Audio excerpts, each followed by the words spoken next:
Oh,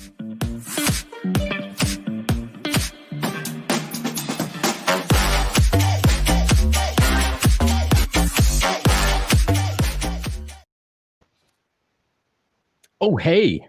Oh, we're live? Yeah, apparently so. It is Sunday. And, it's time time to let to the talk sunshine about in. coloring. Yeah. Wait, sunshine. What about, you've got sunshine where you're at? Yeah, of course I do. It's 1:31 p.m. here. Oh, well, I'm in California. It's never not sunny here. Yes, it is. When it's what? Burning. When it's night, there's no sun. Oh wait, that's not the light from the sun. That's the light from the fires. Oh shit! Yeah. Damn. Oh, sure, you get that. God damn it. Sure, for you, the sun hasn't been down for a while. Hey, but look at it this way. Oh, my camera's poking in. It's like, hello. Hey, look at it this way, though. We're studying the effects of slavery for possible reparations. So, Really? So, what is your state doing, huh? Yeah, I thought you were just jealous of all those little like all those sci-fi movies and all those art that have all those like orange and yellow black backgrounds that looks like it's a fucking sunset with all the clouds and smoke, and you just wanted to reproduce that because you're California, We're in Arizona, so we're just like going to work and living our life. Oh man. You Pretty much. fucking pragmatists. Shut up, you love us. Seriously, man. Well, we concern ourselves with serious things in this state that waste a lot of money and time. So there's that. Oh, okay. Well, pedophiles need to use bathrooms too. Okay. You know what they say? Whatever floats your boat. And struck. Oh my God damn it, guys. You just lost your channel. So I don't care what anybody thinks. I don't care what anybody thinks. It's clear. I don't care what anybody thinks. I'm going to take 1 second and say, God bless the President of the United States. I pray that he recovers quickly. And everybody saying nasty shit about him, wishing he dies, go fuck yourself. Seriously, go fuck yourself. Amen, brother. Amen. That's what I'm saying. Dude, you shouldn't wish death to anybody. To be honest. I mean, there's a few people. No, but you know what I mean by that. Like some people deserve it. Yeah, no. But we shouldn't be to the point where we get to, hey, I wish that guy was dead. I wish that guy was dead. Oh, I wish all the people that don't agree with me are dead. And I'm like, then who are you going to have a conversation with? How are you going to fucking grow if nobody questions your freaking thought? Dude, struggle and disagreement are the spice of life, dude. That's what makes living fun. Dude, it's learning like shit and disagreeing with people and learning where they come from. Some of the best creations in life is two people from opposite fucking poles getting together and building it. It's like, it's like the engineer and the designer, right? The engineer has a totally different way of thinking. If you tell him to design a fucking building, it'll be ugly, but it'll be fucking solid. But it'll be ugly as fuck and you won't want to live in it. If you get the designer to build your goddamn house, it'll be pretty as fuck, but it'll fall in less than 2 months. Right. If you get them both together, you get something that looks fucking awesome and will last for you ages. It's learn to work together, Yeah, absolutely. Let me address the chat real quick. We got Jim Cox. We got Samir. Ink Spots was in the chat talking earlier. That's nice. Chuck Keyworth. Hey, buddy. Probably when we're waiting in the back room, right? Nobody else is waiting in the back room. No, I said probably while we were waiting in the back room. Yeah. Wow. Yes. Yes. I still wish StreamYards would figure out how to give co-host privileges, and I would just Yeah, that would be fucking awesome. Wouldn't it? Yeah, especially for my doodle and chill, I could just give it to my co-host. Yeah. Well, hey Samir, did you want to come in here and chat? I know you've been flattening stuff, and you've been doing some coloring. You want to talk about the topic of this week is how to render skin. So we're gonna get in on that. Rich Cook is here. Hey, buddy. Well, yeah. So apart from all of the other silliness that's going on, you know, we're all working on projects. We're all doing things. Simon, what's going on with your projects this week? What's going on with my project this week? Well, Big stuff, I'm at yeah. I'm at 72. I was not expecting you to freaking just segue it into like that, but yeah. That's how I do it. But yeah, I know I've noticed. Delta bombs. Numbers with 72 backers, 143%. So we're doing good. Congrats, man. That's awesome. Nice. And we're getting close to the 5K to unlock the first 3 6 a.m. stickers. And the way that like I reworked the stretch goals. So at 5K we unlock the three boys, Nat, Zed, and Bob. At 7,500 we unlock the girls, Rose, Loani, and Elrica. 10K we unlock Prince, and at 15 we unlock the Simon Bisley Beast, and so on and so forth. And all my part of the book is done. I'm just waiting on right now on colors, lettering, and everything should be done for November. So everything will be printed and fulfilled. And I'm working on number 2, and I'm working on number 2 already, and I started working on Hell Zone, which should be done by the end of the month. Sweet. 24 page done by the end of the month. Nice, man. Fucking wild. And wild shit. Here's a little thing I'm gonna show you here. Oh, like I worked on that cover there, the cover of Tales from the Adverse 2. You get to meet one of the new characters. Here's Defcon. Nice. He's got a Mr. Satan look to him. Yeah, he's technically like I wanted to do like imagine Sergeant Slaughter or Hulk Hogan mix, right, with Doomsday or something. You get the idea? That's what he is. Yeah. So he's gonna have like that big wrestler like Hulk Hogan and Sergeant Slaughter type of behavior. Yeah, but he's a bit like Doomsday. That's what I'm a Dragon Ball nut. I'm a Dragon Ball nerd. I see Mr. Satan in that face, dude. Yeah, I was getting the Doomsday vibe. So yeah, you definitely hit that.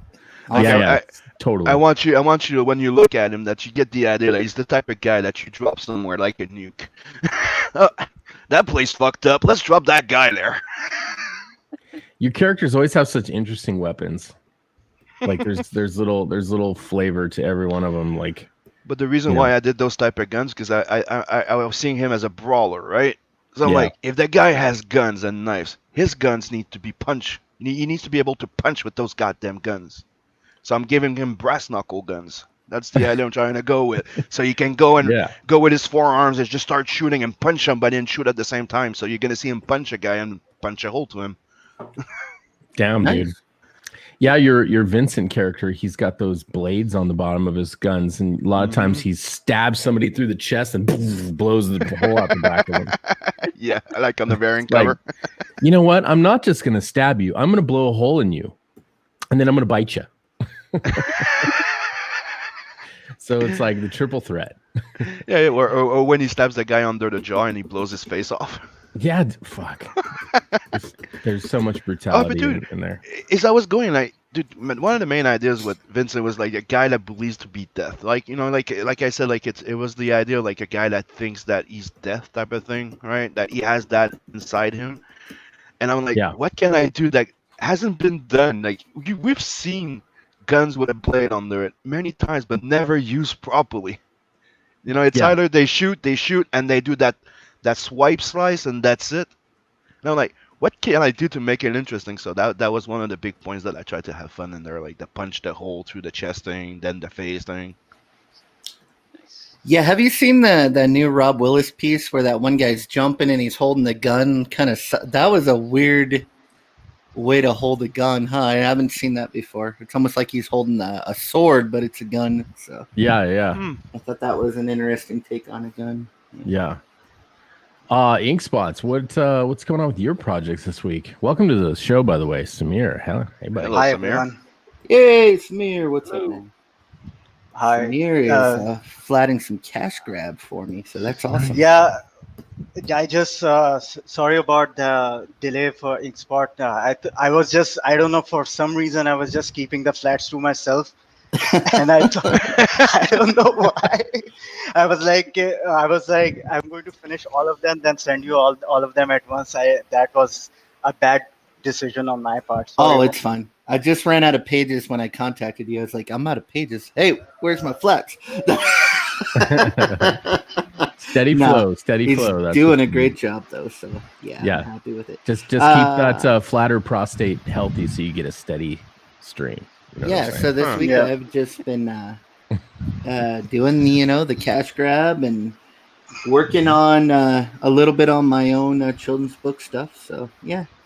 I'm starting to second guess it because I'm seeing a lot of all ages projects aren't really doing that well or funding. So yeah, that kind of makes me think rethink it. So you It's never one of know. it's one of the things we noticed like a while back. We were trying to check out all the different crowdfunding platform, right? Yeah, Their ups and down, their perks and not, right? So far in the last like 2 years, Indiegogo has a bit surpassed in the comic book sales in a way Kickstarter. Yeah. But anything that's board game or or really children oriented, it's really stronger on Kickstarter. There's also one that's called Ulule, yeah. or something like that. Yule. What kind of That's a new fucking- one. What kind of language did you just speak at me right there? It's because it's a mix. That one's really cross border, dude. It's between Europe, Canada, and the U.S. That one has more. That one has more European people on it. Hmm. It's some stuff that I've been researching. Gotcha. There's also another website that someone had recommended a while ago called Lulu.com. Lulu? Yeah, that's a is it Lulu.com. That's a print-on-demand book place. Yeah, so Inkspots, maybe take a look at that. I know that Dark Gift Comics published something there, and kind of like you put your work up there, and like people order it, and It's like a non- Teespring for books. Yeah. yeah. Yeah, So the one maybe that that got might me be thinking more was Bric-a-Brac 2. That campaign didn't fund, and that book looked very good. So yeah, it makes you think what kind of books are going to sell. So yep, Well, not I all mean, ages, but Yeah, but cash also- grab is keep in not mind- all ages. Yeah, but keep in mind that Bric-a-Brac, not like it's a good project, right? The first one funded. But the thing is, keep in mind that when you're coming up with new projects, especially children, a lot of shit's been done multiple times, right? Like, you can't even say it. So anything that has to do with, what they call it, the Nutcracker and stuff like that, it's been done so many times. So some people but also, are a what bit shows did he flustered. go on? What shows Huh? did he go on? Yeah, and you almost don't see him. I saw him. The Yeah. only time I've ever seen it's Ryan, right? Ryan. Yeah, Is his Ryan. name? Ryan Hack, yeah. Ryan Hack. Yeah. The only time I've ever seen him, I saw him on Smiller's show one time. Oh, He and Edwin were circle Yeah. jerking on the art because He they had ca- said it's beautiful. He came in on the morning roast, and he came on Doodle and Chill once, I think. And he does one show or two once a while, and that's it. Like after that, you don't hear about him. And That's not how Yeah. we market books in CG. That's you can't Yeah. do that. Look- You right. can't be invisible. Yeah. look at Pillowman and Blanket Boy. It did okay. It got funded. It didn't do great, but it did okay because he's new. yeah. Well, I mean, and also he hasn't really been very visible either. I mean, I know Exactly. like Sweens, amazing artist. I never really see him. I mean, maybe it's just because I don't frequent the same shows that they're on. So it might be an unfair criticism on my part. Yeah, but you used to see him more when he used to his campaign was funding in the beginning of the in demand. You used to see him a Yeah. bit more, but now he's more in the back working. You know, he has Yeah. his day work plus trying to working on Yeah. finishing the books, I know that's his contracts. Yeah, Yeah. yeah. I know that's struggle. Well, Inkspots, I mean, dude, you're the greatest colorist nobody knows. So maybe you can get some some of those high power visible people to push your campaign a little bit. I don't know. Yeah, I had a good week this week. I had a few tweets that got quite a bit of. Actually, no, I didn't. I had my artwork featured in a few tweets that did really well. I wasn't Dude. mentioned, but no, That- my artwork's definitely getting out there. And I do. I mean, I'm not gonna lie. Being a colorist, I mean, it's a lot of work, and you're not gonna get a huge amount of recognition for it. Yeah. You put your stuff out there, and people they look at the pencil or the ink, and just how you don't get the credit for much, you know, when you're a colorist. I You're refer just the you to guy Chasing Amy. that's Remember yeah. that? I don't want the guy Inker, who yeah. traced it. I want the guy who drew it. And so As an it inker, can that offended me. definitely get you a little frustrated. I've been in Comicsgate for going on 3 years now, Yeah. and it's hard to get any kind of recognition. But I got to say that I do feel honored. Like my first book ever, you know, I get to work on a $250,000 book. I get to color over Donald DeLay, who is just doing, you know, really freaking awesome work. And so, you know, I like Donald's style a lot. yeah, especially Yep. how he's kind of changing more towards like a Scotty Young, or That's and what I was even gonna say. Since he went more cartoony, yeah. even Right. towards like more manga. A lot of the new pages I'm seeing, he's got a lot of manga elements in them, and yeah, I like the, you know, see that kind of evolution. So there's pluses and minuses, and you know, I'm feeling good. I'm feeling good. Well, though. you know, I can tell you, dude, like as like I said, I got my start as an inker, and any inker out there will tell you that colorists are pampered princesses. Or not colorists, You mean pencilers. you were a tracer? Got it. Pencilers are pampered princesses. If you got a chance to see Tracer. some of the pages that these lazy fucking pencilers turned in, where literally there's like you're doing finishes with inks. You're not like you're not Yeah, just I know. inking lines. I- You're doing I- finishes. I know. I've done finishing in colors. Remember? Yeah, dude. It's I remember you looking at me, go, dude. I would have quit. A guy I know I almost did, but he's a friend. yeah, man. There's a lot of buck passing in comics, depending on the artist and the team, and how attentive the editor is and what they're looking for. I did a run with Marlo on a book that was drawn by Gil Kane. You know who Gil Kane is? He's a classic artist. He's an unbelievable storyteller.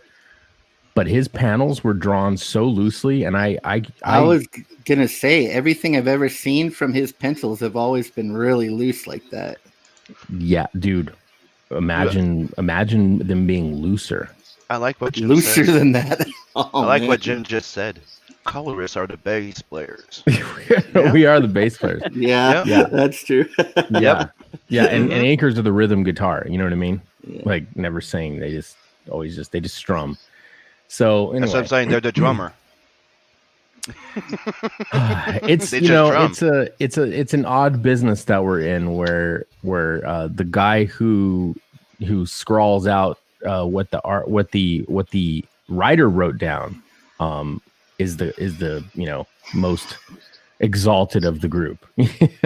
You But know what I mean? also, I was talking to Rotten Glory about this. Colorists, we have that old stigma. We have like the mainstream stigma behind us that a colorist they're only going to make X amount of dollars.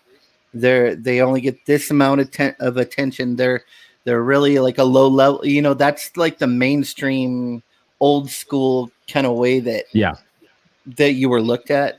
And so, like I was telling Rotten Glory the other day, it's like, you know, when I worked in children's book, I could do the shittiest, I just like a really shitty children's book, and I would make $15,000 on it, and it was a shitty.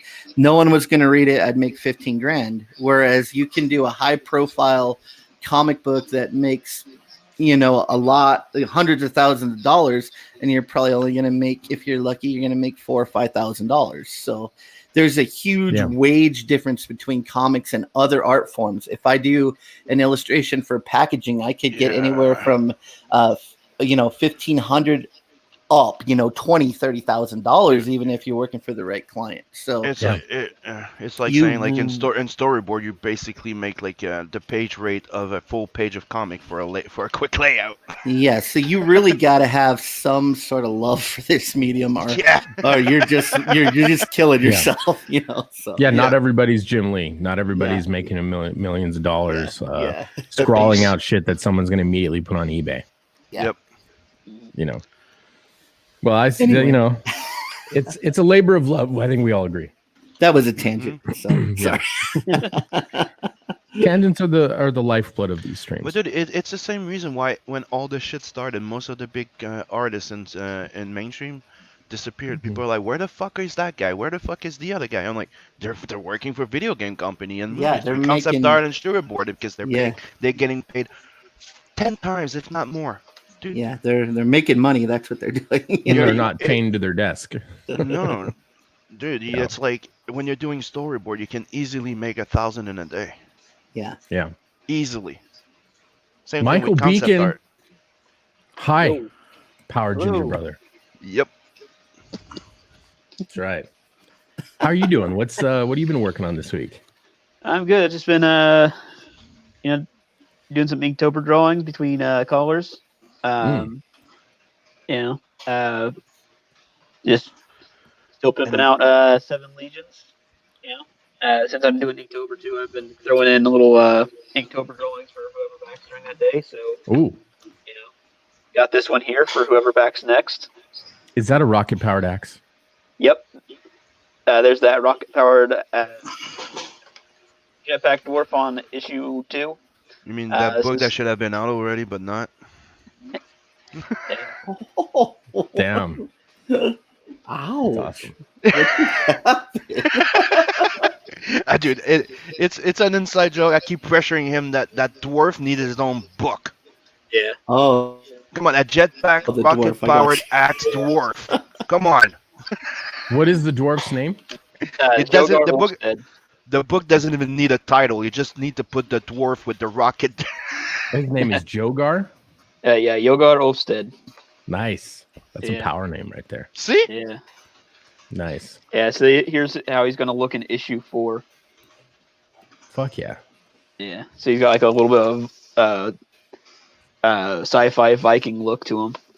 You know what he needs? He needs like pulse cannons, like on either side of the blade, so you can Oh, that- hold the axe up and.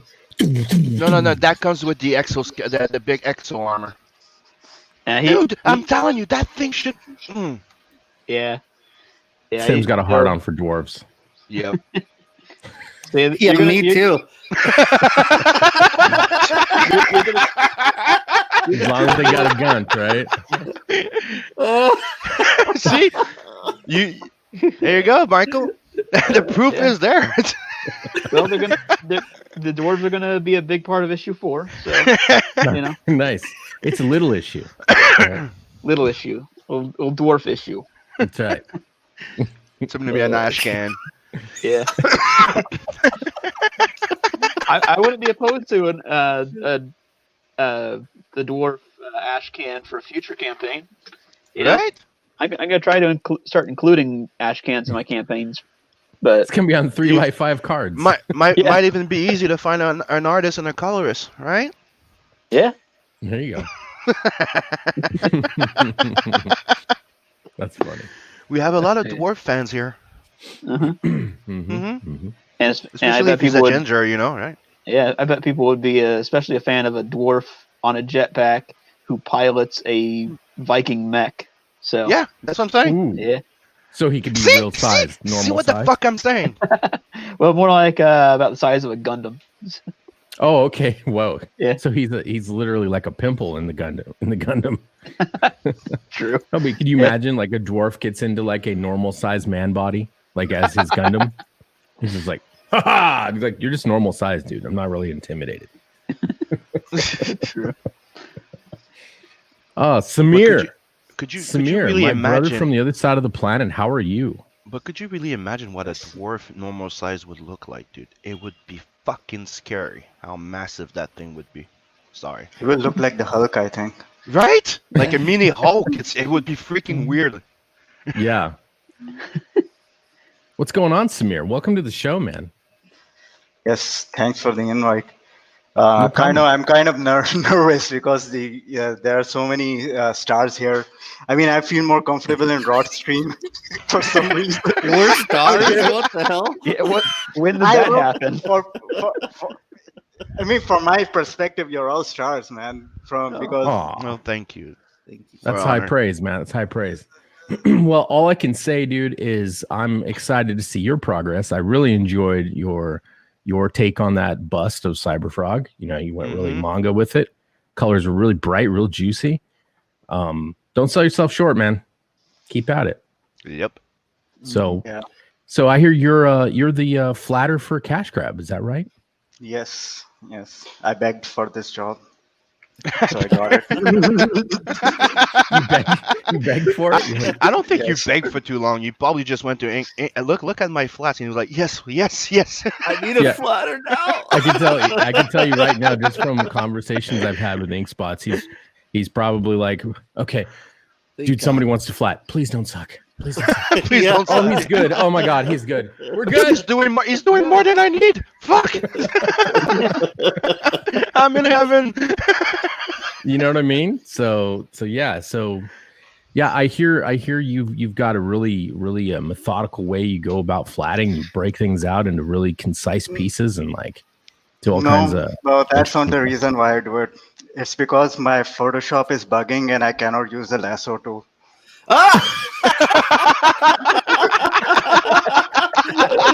We're all thinking it's some kind of like a OCD type of like, Yeah. Like, dude, this guy's like kind of a savant, man. He's got this crazy technique. Nah, shit just broke. I'm just trying to make it work. That's great. Well, being Ink Spots flatter and having your Photoshop be fucking broken, you guys are birds of a feather, man. Yep. His Photoshop's yeah. always broken. Yeah, my Somehow. Photoshop lost my brushes again yesterday, and I had to reload, because I made this specific set, and, it's got like brushes from, I have 5,000 different sets of brushes, and fuck. I cherry picked all the ones I liked, so I had to go back through like all Question. these brushes to find them all. That's Where do you keep your brush file, like your export file? Where do you Dude, it's keep it? stupid. It used to happen. I to me keep too it on an Photoshop. external drive. That's why it's That's disappearing. It breaks Oh. connectivity. Yeah. If you go into your System 32 or whatever, your program files, blah blah blah, all the way to Yeah. Photoshop, there's a brushes folder. Mhm. If you put that .abr file in there, it shouldn't lose your brushes. Like they say, anything you actually use on a program, you never put on an external drive. It has to be on one of the locals. Yeah, because I had that same thing happen because I keep my an export of my most recent. Every time I make a change to my brushes, I export them and save them to my iCloud, and it pushes them up. It's like 280 megabytes of brushes. But every time I make a change, I put them in iCloud and push it up, and if I don't copy the ABR file into the brushes folder in Photoshop, it will break connectivity next time I restart. Okay, I would like to take advantage of this moment to bring to your attention that they all have a whole bunch of fucking brushes to work with Photoshop. Well, when you use Clip Studio, you don't need them. Thank you. Yeah, You and they fucking don't Clip look as Studio good. idiot. They don't work or look half as good, but hey, Yeah, there's fewer of them. yeah, Less is more. I'm saying you don't need them, right? yeah. I said you don't need them. All I can have need is some. my soft round, and I go. They got a hair hot brush, brush, and, they got a soft brush, See, we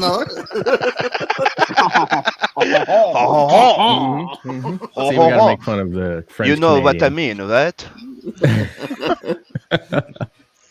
Oh my God! Well, it's good to have you here, Samir. I'm a little sad you dispelled the enchantment I had of your process by it just being a glitch, but That was great. I can go through the method if you want, but you already have a subject on your screen. Yeah. Well, great. So everybody's working on projects. All the colorists on the panel have work. That's great. That's always a positive, right? That's That's what we hope for. Artists getting more work, and something you said earlier, Ink Spots. I just want to address. How you said, yeah, my work got featured in some prominent tweets. You want to get the artist Twitterati on your back. Quote tweet an artist on Twitter, and don't like retweet the original tweet. You will get unbelievable SJW artists all over your shit. I've seen many threads on that. You know what I mean? Where the original artist doesn't get their tweet like featured or whatever. Yeah. But anyway, that's a big no-no. That's a big, I don't get crazy about that kind of stuff, but some people get fucking insane about it. Anyway. So This week's topic, we've been chugging along, bopping and bipping around pages. How to do this, how to do that, how to do this, how to do that. This week is skin. Skin is something that's stay away it's from very the Barbie complicated. look. Stay away from the Barbie look. Like one of the biggest problems is a lot of people that render skin and it looks like plastic. And I think that's what we're gonna help here. Yeah. Yeah, that's a thing, man. Like you can make skin look plastic, you can make it look glass, you can make it look a bunch of ways that, I don't know, remove the human element from it. Yep. Sometimes it's appropriate. I mean, depending on what your light source is, how many specular highlights you might have, which specular highlights are those really bright, blown out beads that you'll see on skin when you have a direct light source that's reflecting right back in your eye and it's removing all the color out. Yeah, right now sometimes you see it that it looks more like everybody's oiled up. Everybody's all lubed up, man. Yeah, everybody's ready to lubed. pose off next to Arnold on the fucking stage. Yeah. Yeah. So skin's a complex thing. I have a set of a basket of techniques I use for skin, but I'm doing my own version of not cell shading, but manga style rendering. I know Ink Spot's digital paint style. Beacon's got his own style. Sim's got his own style. I haven't seen Samir's style yet. I know that I think the only thing I've seen you've colored is that Cyberfrog bust, but he has skin, just green. So let's talk about skin. Let's talk about how to do that. Who wants to go first? Who wants to give their thoughts? Everybody talk at once. Everybody talk at once. I can go if you want. Or yeah, sure. All right, absolutely. Let me share my screen here. Okay. I've been drawing a little head bust out here so I could show it. Share screen. Hey, we got Skits in the chat. What's up, buddy?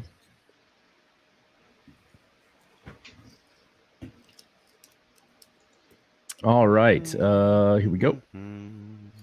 All right. So I just knocked this face out real quick. I do a more paintery style. But I also do, you've seen what I've done on Cash Grab, so I can do the comic style, but I basically work in the same exact way. When I start skin, I try to start with let me get this set up real quick. I usually start with a base tone that I try to keep fairly dull, somewhere in a mid-range, more like a pastel kind of color. That way, just a second. That way I can add, I can go, so basically it's your mid-tone. You can go lighter or darker on it. So let me throw that in real quick. Let me get a brush here. There we go. Throw that in real quick. And that is not blending. That's basically you're flatting with the oil. Yeah, I'm just throwing some flats underneath the multiply layer. Mm-hmm. Any shading or anything you see is just from like the pencil drawing that I did. So the main thing when you are coloring skin, you really need to remember your facial zones. And I'm going to explain those in just a second. Let me get a darker. Are you talking about the background. planes on the face or something? When you do facial? No, there's color zones. Okay. So let me get a. Where the blood will flow more. Yeah, it's something like that. Where the pink and the reddish come out. Okay, so on your face, you're going to have 3 zones. You're going to have the forehead, which is going to be more towards the yellow. So your forehead, you're going to have a yellow zone. The middle of your face, you have a red zone. It curves around your cheeks. Sometimes I'll even go up into the eyes a little bit, and it goes around to the ear. And then on the bottom plane, on the bottom of the face, you're going to have a blue zone. And that comes out right under the nose, on the cheeks. And sometimes if you're like have a bald character, you're going to get a little. And I'm going to explain these zones real quick. And then you commit mass murder. So basically, I Yeah, threw what that you on just there, and I lowered the opacity on that, so it just tints it a little bit.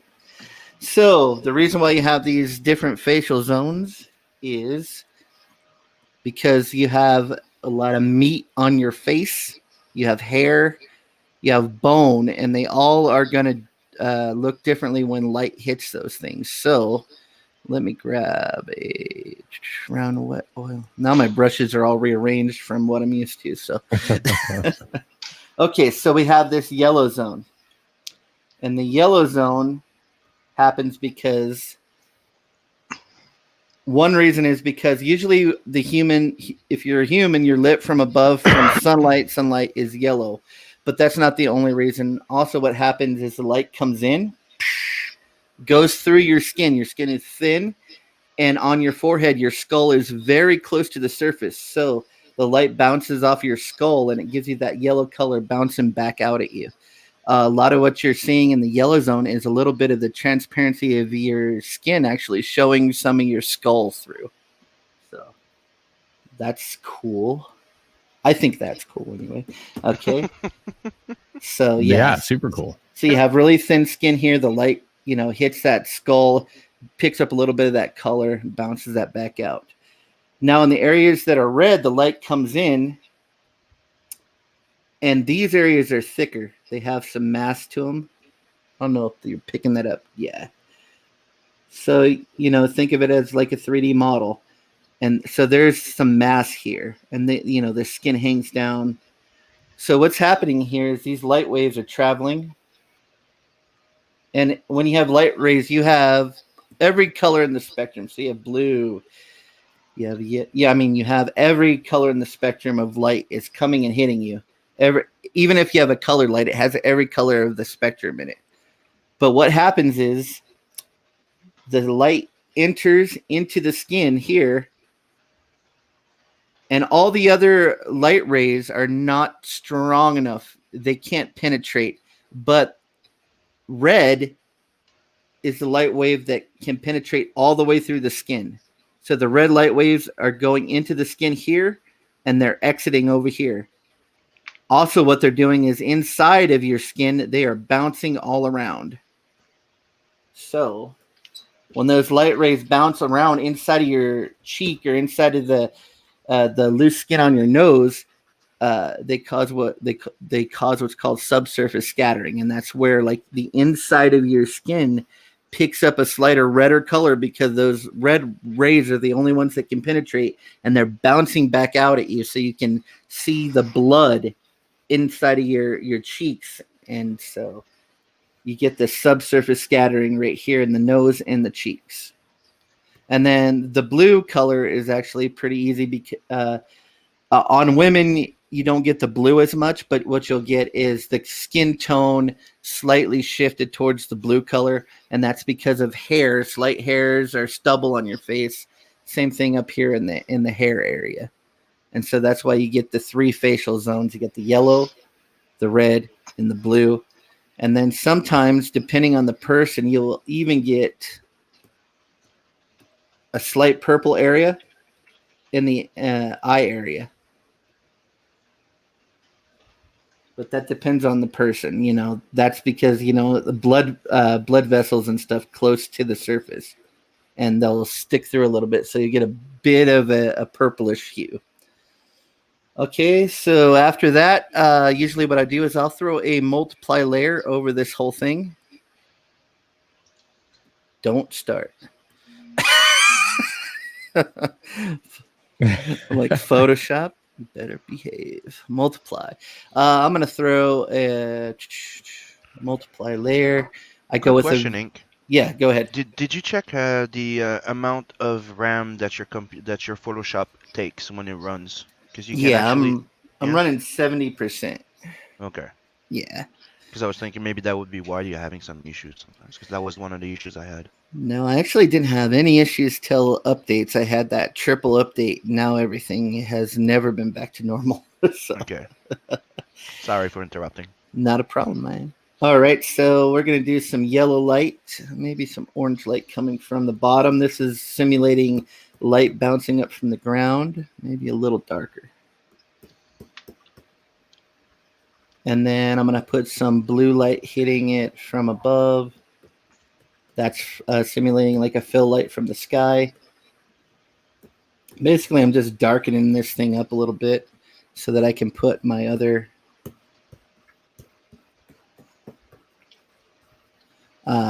effects on top of it. So now we got a sort of a shadow color here. And then usually what I do is I'm going to do an overlay layer.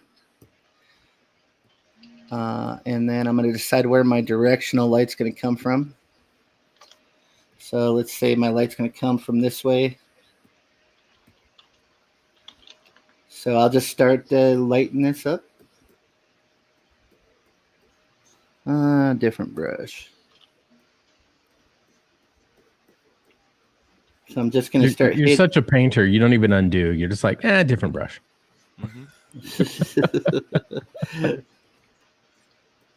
And a lot of what I do is I'll put down the color thicker than it needs to be. And then I'm going to come in there with my eraser and I'm going to erase it out. That's just I can get the shapes and everything I need much easier that way.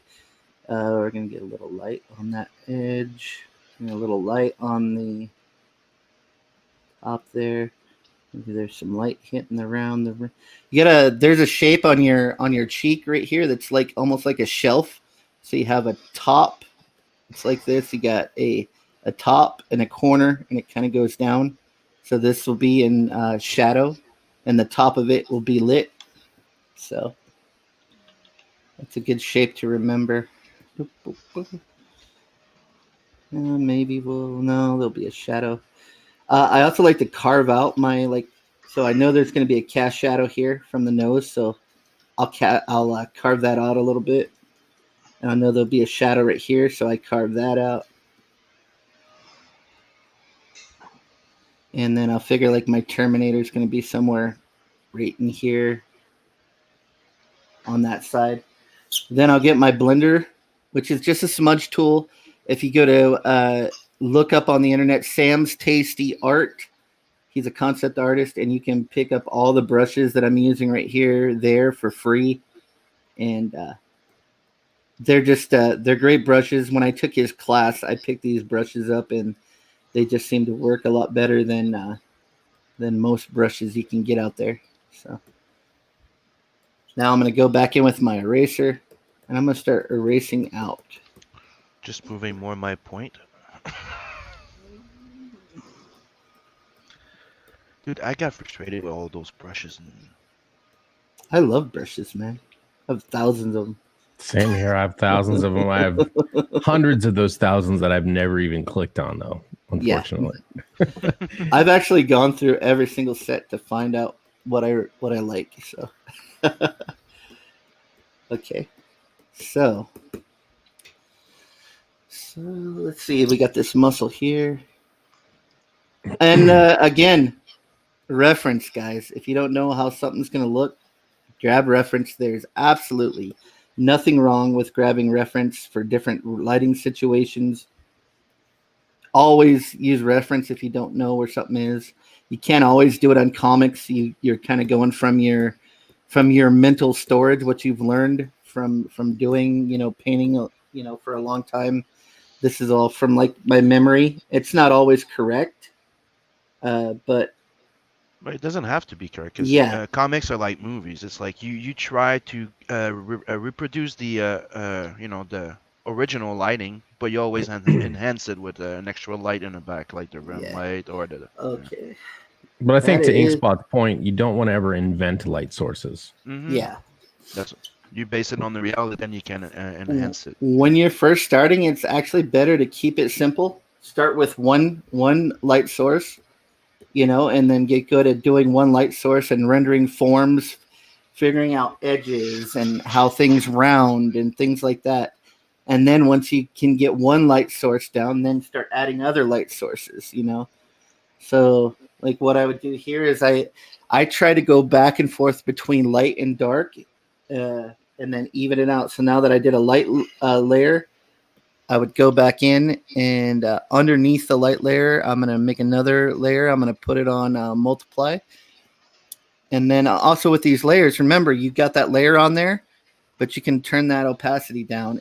And so with skin, it's really good to have a lot of layers because it deepens like the effect. Like, so if I lower that layer a little bit and then I put another layer on top of it, every layer you do, you're putting more and more detail. You're making the skin look a little bit transparent, and you're going to get a more realistic look if you do a lot of layers.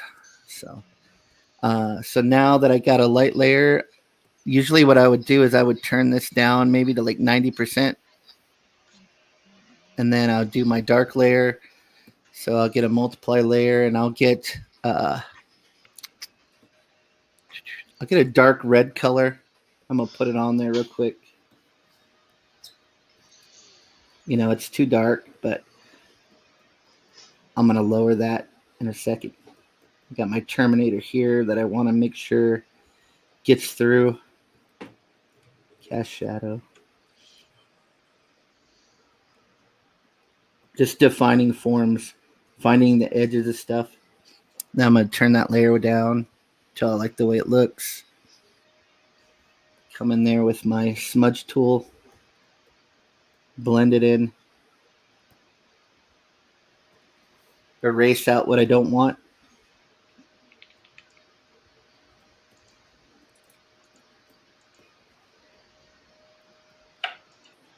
Now you can see why it takes me so long to color a comic book.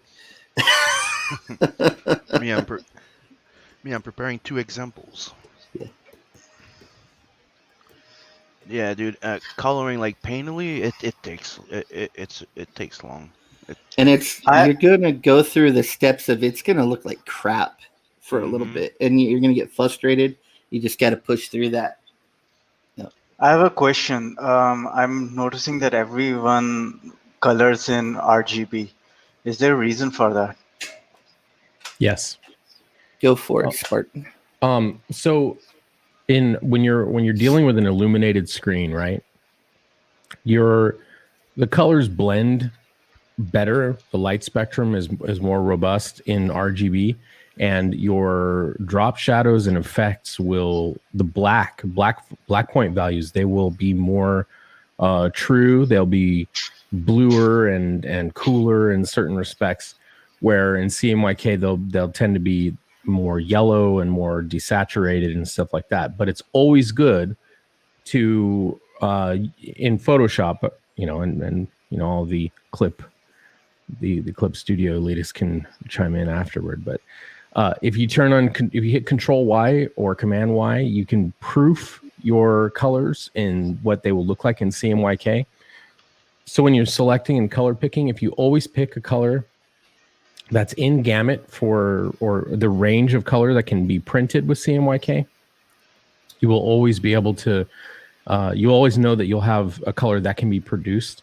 If you pick up a lot of colors that are not able to be printed, whenever you flatten and convert to CMYK, you're going to get a surprise, when everything just goes blech, So, but running in RGB mode, you get the black is blacker, the blends are smoother, and then once you're done, you flatten and convert to CMYK. As long as you've picked colors that are in the color gamut for printing, you won't have too much of a change.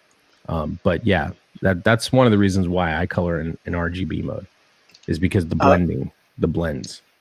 Won't you get like those, because when we do, I'm from the graphic design world, and it's how I make my living. Yeah. We kind of, especially when doing logos and whatnot, we kind of avoid gradients in corporate logos and their designs. And the number one reason is you get steps between the gradients when you convert it from RGB to CMYK. So wouldn't it be smarter to just, render the entire thing in CMYK?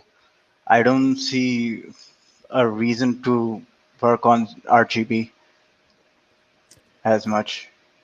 Well, see, the thing is, you're comparing apples to oranges, right? So when we do logo design and graphic design, right, as you and I both do, we tend to use PMS colors, things are already pre-mixed, things that are used primarily for vectors. We avoid gradients because they can't be cut out of vinyl. They can't be, you can't really upholster a gradient. So if somebody has a logo that they're going to have put onto a jacket or onto a bag or printed onto a tumbler, a cup, you don't want gradients. Those create problems for low def printing devices that are going to put that logo on various pieces of merch or whatever those purposes are. And also we're dealing with iconography that we're dealing with scales that we're never going to be printed in comics. Our comics are always going to be 11 by 17 scaled down to comic size. So the gradients, because we're going through, we're going full photographic lithography, right? All the pages are going to be printed on a web press essentially, or whatever the output device is, but a CMYK process. Whereas when we're doing logo stuff, we're doing graphic design, a lot of our publications, a lot of our print media, they're going to be printed with spot channels and CMYK, or not CMYK, but PMS colors, where they're specifically separated out. So to your point, I understand it makes sense to just color in CMYK, but there are a lot of people who do. When I do it, I have 2 windows open, and usually the window I'm working on right now is set to K proof, but my second window is set to RGB. That way, I would want the RGB to look good, so when I post to the web, everything is brighter. And like if I work in CMYK, when I post to the web, things will kind of turn out a little duller. But in print, they'll look good. So by doing it in RGB and then using the CMYK proof, I know that when I post to the web in RGB, it's going to look good. And when I print in CMYK, it's going to look good. So I'm able to see both, Yeah. That's why I do it. So. Yeah. Got it. Most people who proof your work too, they're probably not designers. They're probably not colorists. Your editor might be a writer. Your editor might be, some executive on a project, and they don't have a graphics computer. If you send them a CMYK JPEG, whatever they look at it in, it's probably going to be the default Windows picture viewer or something like that does not render CMYK very well. So, you definitely have to distribute your images for email and web and proofing and whatnot in RGB mode. Yeah. Right. So you guys have invested in color corrected monitors or something like that? Mm-hmm, mm-hmm. Yeah, we both have, what are they called? Colorimeters? Is that spectrophotometer? Okay, yeah, we both. Yes. I have a Spider 5, and then what one do you have? I have the Color Monkey. Color Monkey. It's by X-Rite. X-Rite used to be. X-Rite bought a company called Gredic Macbeth. Gredic Macbeth was kind of the standard in spectrophotometers for a while. So this is a consumer level version. It's not a commercial one, but the software is very robust and it does a great job. So basically, what this does, you put it on your screen and it's got a little eyeball in it, a little light sensor. You put it on your screen right in the middle. You always want to be in the middle, and then it bounces a bunch of light through it and it looks at what the International Color Consortium says what blue is supposed to be and shows blue. What cyan is supposed to be shows cyan. You know what I mean? All the various breakpoints for color temperatures and all that. And then it says, here's what it's supposed to look like, measures the values and creates a file that adjusts what the monitor produced to get it as close to what the International Color Consortium says that color is supposed to be. And then it uses that as your display profile. So what you're seeing is as close to what the international standard should be every time. And you got to recalibrate your screens every couple of months or so because the pixels in the screens themselves degrade. They lose strength. Especially in Cintiqs. When your Cintiq goes out, the backlight goes out. And so a lot of stuff you're seeing, like right now I'm displaying this, from my Cintiq.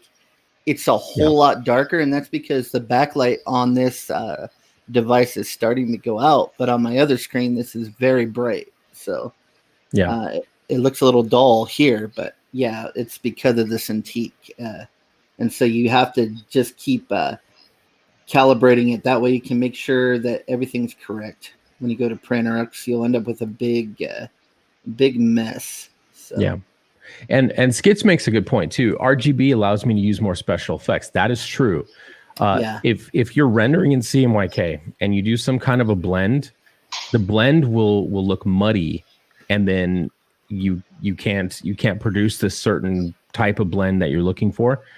If you did it in RGB mode and then converted to CMYK, it would approximate what that was in RGB, and you're able to take advantage of this smooth blend that you can produce in RGB that's not possible in CMYK. And then when the conversion happens, it's going to change a little bit, but you're going to be able to take advantage of probably 90% of what that RGB mode was able to do just viewing it in CMYK now. So, if you're doing it in CMYK, you won't be able. It'll get muddy and dark, and you won't be able to do the specific thing.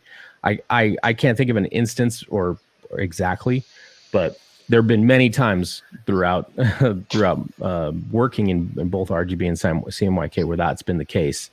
But once you flatten and convert to CMYK, most of that in RGB mode will come across. Right. So what I'm doing now is I'm going to do a little ambient occlusion. So I'm trying to get the deepest cracks to kind of stick out. You're always trying to get in that crack. Yeah, you want to get deep in the crack. So what I'm doing is I'm using a dark red color, coming right up to where I want the edge of something to be, and then I'm blending it outwards, and then I'll come back in with my eraser. And you can still see that those yellow zones, the red zones, and the blue zones coming through, even though you've multiple layers and blendings. Come in with my eraser, and then I erase it back. I need a better eraser, round eraser. Okay. And you're just leaving a very little, that all that color I put on, I'm erasing back just to the very edge, because I'm basically trying to put some kind of a little bit of an outline around the features of the character and make them stick out a little more. And then I'll lower this effect in a minute. But trying to get that outline of the different features, like the dark, in between his lips, that line, and underneath. And we'll lower that a little bit. And so you can see the difference when I turn it on and off. So you can start to see the cracks in the face.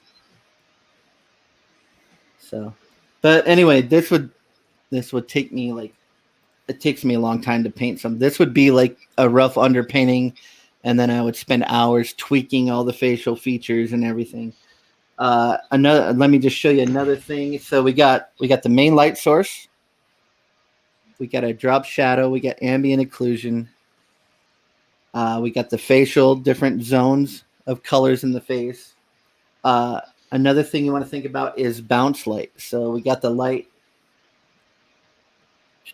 Let me get a nice brush here. We got the light coming down. It's hitting this cheek, but this light's going to bounce back up, hit the underside of the eyelid. It's going to hit the underside here on the skull socket. So bounce light is sort of like brain stop.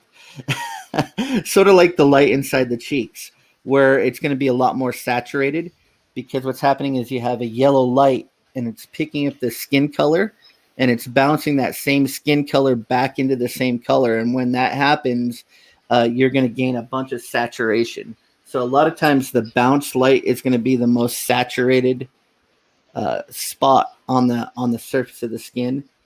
So you can use some really bright colors for the bounce light.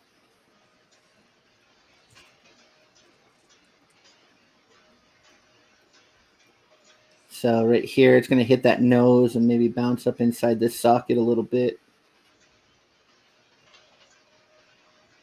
Especially on the ears, you're going to get a lot of that.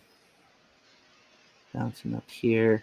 even on this chin, the light's hitting this, this muscle here, and then bouncing up on the other side of this chin. I don't know why you don't have a Patreon with this kind of content behind a paywall, dude. I don't like paywalls, man. I think if you learn something, you should be able to share it. You should just share it. I know. I'm just saying, like there are far less talented people out there that make a fuck ton of money doing far less impressive things. Or instead of charging, just start doing that on your YouTube channel and start monetizing it, dude. At least. Yeah. He was. I was. And then disaster struck. Wait. And then Oh yeah, I remember. Disaster struck. Yeah, I'm curious about that too. Yeah, he realized his following. I remember him saying it last stream. Oh, I know what you're saying. Okay. Yeah. So Anyway, go back to it. This is just a lot of like steps I do, and you just keep going back and forth. This is not something that takes like an hour. I mean, this is something that I would spend probably just to do this head. I would probably spend 4 or 5 hours and keep going back and forth doing multiple layer adjustments, and eventually you're going to get to a point where it looks right. It takes a long time, but you just keep following the steps. So, now I have one light source. So I could say, all right, this light source, maybe this is going to be my brightest light source. So this light source is going to have the highlights, and you want to go you don't want to put tons of this on there. You want to, I always try to think of like, where do I want people to look? Where's my point of interest? And that's where I try to like put the highlights. You really want people to look around, the middle of the face. And you can see where just a little bit of highlight really will pop everything out. Yeah. And those are more specular. Yeah. These are specular. The oil in your skin is kind of shining the light. With highlights, they'll get, especially like they're going to get really hard edged. And then a lot of times especially on the cheeks, then they're going to soften out as they turn the form. So they'll start out with a hard edge and then they'll soften out as they turn around. Again, you can smudge and then come in with the eraser, kind of just erase out what you don't want. Like even on the nose, they'll kind of smudge out right where the light hits. It's going to be very hard edged, and then it'll soften out a little bit. And then a lot of times, if you have a really intense light source, like if the light source was super intense and almost turning the skin white, right as it turns, you're going to get more of that subsurface scattering. So you're going to get that red color coming back up into it. And then you blend those two in together. And so it's lighting up you're able to see more into that chin. You see where that looks more like transparent right there? Right. So if you get super strong light source, you're going to get more of that subsurface scattering in there. You're going to be able to see almost like you would get a super bright highlight on the nose. Like it's just blowing out everything else. And then you're going to get that red color. And so it's going to make like the nose almost look transparent. So, but that's only with super, super, super strong light sources that's going to do that. So, and so, like I said, then you would just like when you're finished, you get your highlights in with the first light source. The key is to what's going on. So just say you're done with that first light source. Now start your second light source after you've rendered everything with the first light source. That way you can keep things a little separate. And so we know that we got this light coming at an angle. You want to think about your lights. So you got light coming in at this angle, but then you also have the bounce light that's bouncing back up. So you don't want to do another, like say you want to bring in a blue. You don't want to come with that blue at this other angle because then you're going to mess up your bounce light that you already have bouncing off the skin. So you're going to pick a completely different angle that you're going to try. See, I go this way, that. So maybe Yeah, you just want to pick a different angle so you're not mixing up your effects and stuff. So maybe I'll go this way, and now maybe I have a slight blue light that's kind of hitting this side of the head a little bit. And it feels natural because you can use the Terminator as well to kind of help break those planes up. Yeah. Maybe a little bit of that blue hits in here along this chin. Maybe lights that up.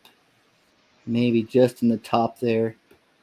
And so a lot of it is experimenting too. Don't be afraid of it, you know. It can all be erased, you know, do it on a separate layer and you're good to go. You can try out a lot of different things. That's, you know, the main thing about digital. You can try a lot of different things, and if it looks like crap, you can just get rid of it. And so I think that's one of the main things that people are all like, I'm not sure if I'm doing it right. There's no right way. There's multiple ways of doing it. Find your own. And see, that blue actually looks pretty cool on there, and so I would say, yeah, I'm gonna go with that route, and then I would just keep working that in and out of this, you know, make sure my shadows are right, get in there, make sure the proportions of the face are right and everything later on. So Colorist humor built right into your thing, not even missing a beat. That blue looks pretty cool. That's it, man. If it's cool, it's right. So anyway, that's how I approach it. I like to go back and forth, you know, do some darks, go back to the lights, work on one light source first, and then work on the second light source, then work on the third light source. And then, you know, step back, look at it, see what needs to be corrected, go back in there and, you know, just keep going with it. Eventually you're going to get something that looks really good. You know, this looks rough. Like I said, this would be like what I would do. Like after I got to this point, I would probably go into liquify, fix the facial features, you know, get it looking the way I want it. And then I would flatten all the layers. This would be like my underpainting. And then the rest would just be detailing from there, you know, just maybe grabbing some reference and making sure that my light sources are looking correct and things like that. So that's how I approach it, from a more painterly kind of style.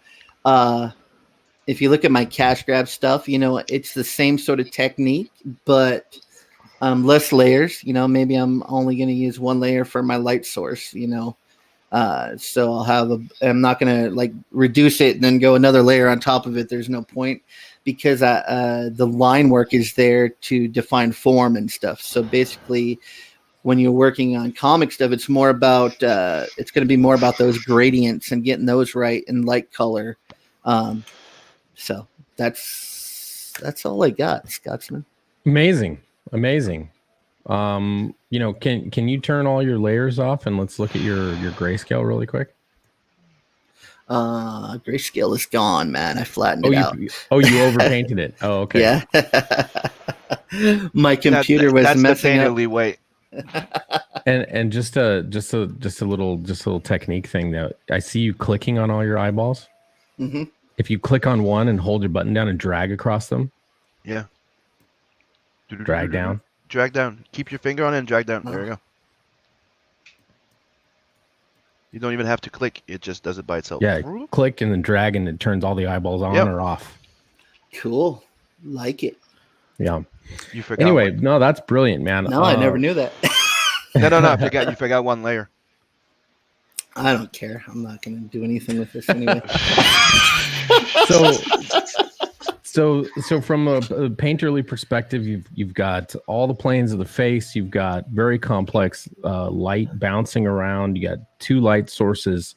You've got an understanding of the difference in how light reacts to meaty parts of your face, whereas there's some shallow parts of your face. You got your different zones. Yeah, your different zones. You know, if you're a male and you get hair that's been shaved off, you get a little bit of shadow. It turns to be a little bit blue, you know, and back here, down here, meaty subsurface scattering up in the meaty parts of your face. Lots of great information there, guys. I don't know about you, but when I watch you paint ink spots, I don't know about anybody else, but when I watch ink spots paint, I want to paint. You make me want to paint. Yep. Thank you. I mean, it's inspiring. So that's great. So that's more of a painterly approach. Who's next? Sim, I see you're sharing a screen there. You ready Yeah, For me to put that up there. I prepared 3 different examples. Oh, 3 different examples. Well, here you go. It looks like Beacon's got something as well. So here's the first example. This is how I first learned to do coloring when I was doing matte painting and all that stuff in movies and stuff like that. So what we would do, it's more of a painterly approach that we had. So you start out with a really dark red color because technically it's building your skin tone, right? So you know that under your skin, your muscles are pretty much dark red, right? So then after that you go in with an airbrush and you start doing that second color in, and then you finish with that little light tone that gives more of a actual skin tone with the little reds in it. I've done that quickly, but you get the idea. So that's pretty much like how you would get your skin tone over, like by layer over layer, right? So it's kind of like, here's your muscle, here's the first layer of skin over the muscles, and then your final epidermis. So that's one technique that I used to. That's how I started doing colors. So you can understand that it's pretty long. It's like a painterly version. Then after that, you start doing the hot spots, the color spots. Yeah, specular highlights and all the fine details. Where the heat in your body comes out, like the nose, the cheeks, the forehead, and all those heat places, you put them a bit, more reddish or pinkish. The second one is the other one that I was trying to do before a lot, but sometimes doesn't look good with a lot of line work, which is you use airbrush with selections. So you have the first color there, you use like the darker tone of your color that you want for your skin. Then you go in, you make a quick selection with an airbrush, so you have some hard line or not. And then you give that little thing there, but that's where it gives a bit of that plastic look. Then you can go in and then you start playing with a smudge, you could say. Like you start blending your colors. And it starts giving it that nice little look. Because you can fade your shadows in. And like you're saying, it gives a grayscale. Like an ambient light, you work on it. And this is the new one that I've been using more, which is more like toon shading. And I use more quick selection, and it goes really fast when I do this.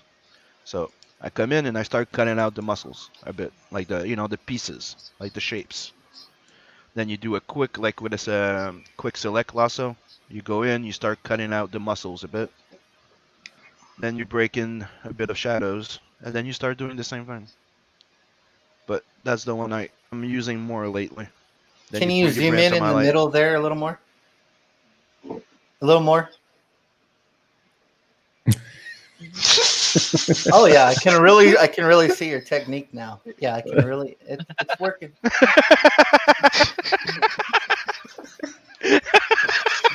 Is that what you wanted?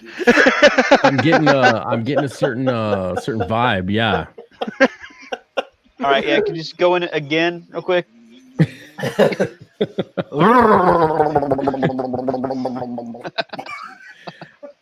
Yeah. Wait, don't go out yet. I'm almost there. No. Num, num, num, num, num, num, num, num.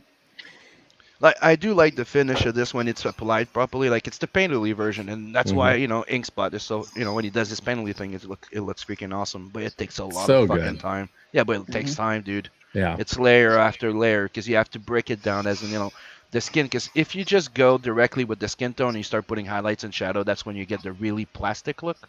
Right. Right. So with this, I get the matte, like more realistic painterly. Here I get the more, what you could say, a classic comic book where everything's flashy. The skin looks like she's sweating and everything. And with that one, I get more of a cartoon, like an anime look finish to it. Well, there's something to take into consideration too, and this is important for comic book artists to recognize. We have a page rate, right? Mm-hmm. And you have a certain number of hours in the day. Yep. And if you want to earn a lot of money as a comic book artist, well, first of all, get out of comics. Exactly. Second, if you want to maximize the amount of money you can make, you want to figure out these two converging points. You want to satisfy your desire as an artist to do your best work always, and you want to maximize the amount of pages you can get done in a day. Yep. And where that apex is how much money you can make as a comic book artist, right? So you have a negotiated page rate, and you have a certain number of hours in a day, and you have desires as an artist to produce work that you're proud of, and you need to make sure that those 2 points cross at the highest apex. And so you want to refine your techniques down to where you can produce at least a page a day. You know, sometimes it's a struggle, but at least a page a day. If you can get to 2 and 3 pages a day, you know, and colorists do that by hiring a flatter. You pay a little bit of money for the flatting, and then that expedites your process. You can hopefully get 2, maybe 3 pages in a day if you're lucky. Me, I can't do it. I have a full-time career on the side. You know, that's the same with this me. Is on the side. I'm a 2 to 3 pages a week, and that's about the best I can do. Yeah, just because of obligations, you know, because you still have to pay your bills, and you're not going to pay your bills on a colorist salary. Right. Yeah. So you just need to recognize that. You need to figure out how to optimize your techniques to where you can get as many pages done per day as possible. And that way you can line up more gigs. You can line up more work. You can, you know, you can increase the amount of money you make, obviously, by putting more pages out. But there's also, you know, there's that diminishing return where, you know, you're now compromising your technique. You're not doing all the things you wanted to do to that page. You're having to go, okay, this one's done. When in your mind, maybe you wanted to do another hour, but you know, you're not going to be able to get 2 pages done today if you do another hour. So there's a trade-off. So figure out where you can save time in certain places. You can get what I call the cash grab effect, where you spend too much time and you're making about 98 cents an hour. So you got to think about that too. Slave wages. Here's another example where I just colored quickly the face of that character to show you how I would do it for mine. I always like a glow. I love a glow. They don't always turn. Have you noticed, like, when you use the effects and then say you flatten your layers down to send them off to print, that those effects really do, once you flatten them down, the glow effects really diminish quite a bit. They don't look the same. Yeah. That's why you need to keep them separately when you save your final file, your final TIFF. You keep them separate. You don't merge your glows. So you will send a layered TIFF to the because client, you can have your file in with all the layers, but you can save your TIFF and go, no, don't save the layers. I would never personally. I would never give some chucklehead at a print shop a live file. Yeah, that's what me. I saved the TIFF, right? The thing is, the TIFF will save the information as is on your screen, right, on your program. So if you merge your layers, you lose the glow, right?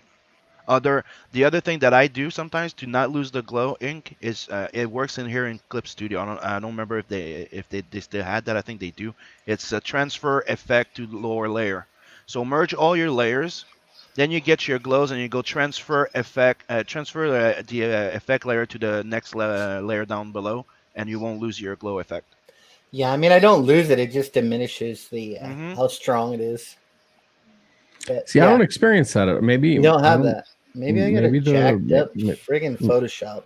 Maybe the way my color settings are set up in Photoshop, I don't really lose any glow. The only time I lose anything is in the translation from RGB to CMYK, but I'm already prepared for that because me too with that. I've been watching the whole time, so I kind of already know what's going to happen when it gets flattened. Yeah, for some reason with me, if I flatten or if I save to a TIFF, my glow effect goes down to about probably like 3/4 of what it was beforehand. Look at this. This is my glow effect, right?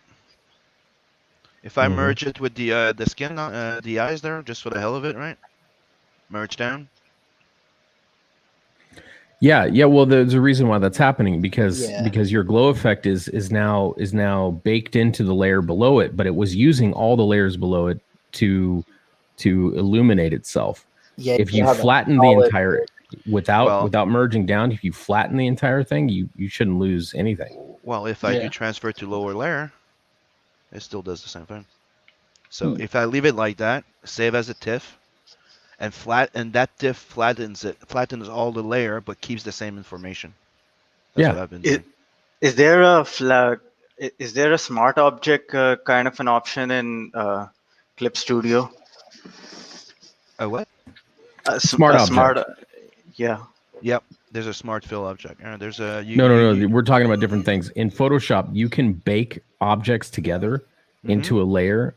It's visual, how it looks visually. You can convert a grouping of layers or a folder of layers into a smart object, and it basically snapshots how it's rendering as it is. And you can't edit it unless you go into the layer, into the smart object itself as a separate file. Like it opens up a separate temporary file. That'll allow you to not have to merge down, but you can consolidate layers. Samir, good idea, buddy. I'm gonna try that. See, having Samir on the show, paying dividends. Yep. Yeah, but I personally use groups. They're a little better than smart objects. Yeah, that's what I use, groups. I Yeah, use but if you- folders and masks for masks on folders for stuff. I'll be showing that in a second. All right. But first, we've got Michael Beacon, and then we got Samir, Okay. and then I'll go last. All right. I got my demonstration is a lot simpler than ink spots. So yeah. Is that looks Nice. That looks like the slope of a boob, and I like it. Kinda, yeah. It's gonna be a guy's So, elbow, huh? So I just I'm going to imagine that's the iliac crest of the hip bone. sure. So I just sort of like did this to just give a quick example of how I do all the colors and everything. Like so I do like the zones of the face or like highlights, like a red on certain areas, like elbow or something like that. Sort of do like, you know, let's put this up full strength and wait for it to catch up. Wait, that's the wrong layer, I think. Yeah, that was the problem. Okay, so you know there it is at full strength, but you know, just the colors and imagine that's a face instead of a boob or anything. You sort of lower it to where it looks right, but sometimes with the red area, you can use that to sort of like express emotion or like exhaustion or something, like more red for like when they're angry and everything, or like they've been running around a lot, fighting or something. The red will show that they're exhausted. Because the or, blood rushing to the surface. Yeah, or like lower that red to express like fear or shock, just like they're going flushed. So yeah, that's basically how I think of the color zones of the face. Ink spots did a way better explanation of that, but I figure you already covered that. So, and then like if I do freckles, I do like a spray brush. Let's see, which one was it that I used? Leave it to the ginger on the panel to do the freckles. Yeah, that's a good point. Remember, people have blemishes, pimples, freckles, pores. Yeah, that's And you all wanna- finished. And you definitely want to do it right, because I see a lot of there was one time I saw a Tumblr artist try and do freckles. It was like it made it look like they were like dying of some sort of horrible disease, like smallpox. Just something like a burnt orange sort of color. That's usually a good thing to go with for freckles. Yeah, make sure the random sizes. Yeah.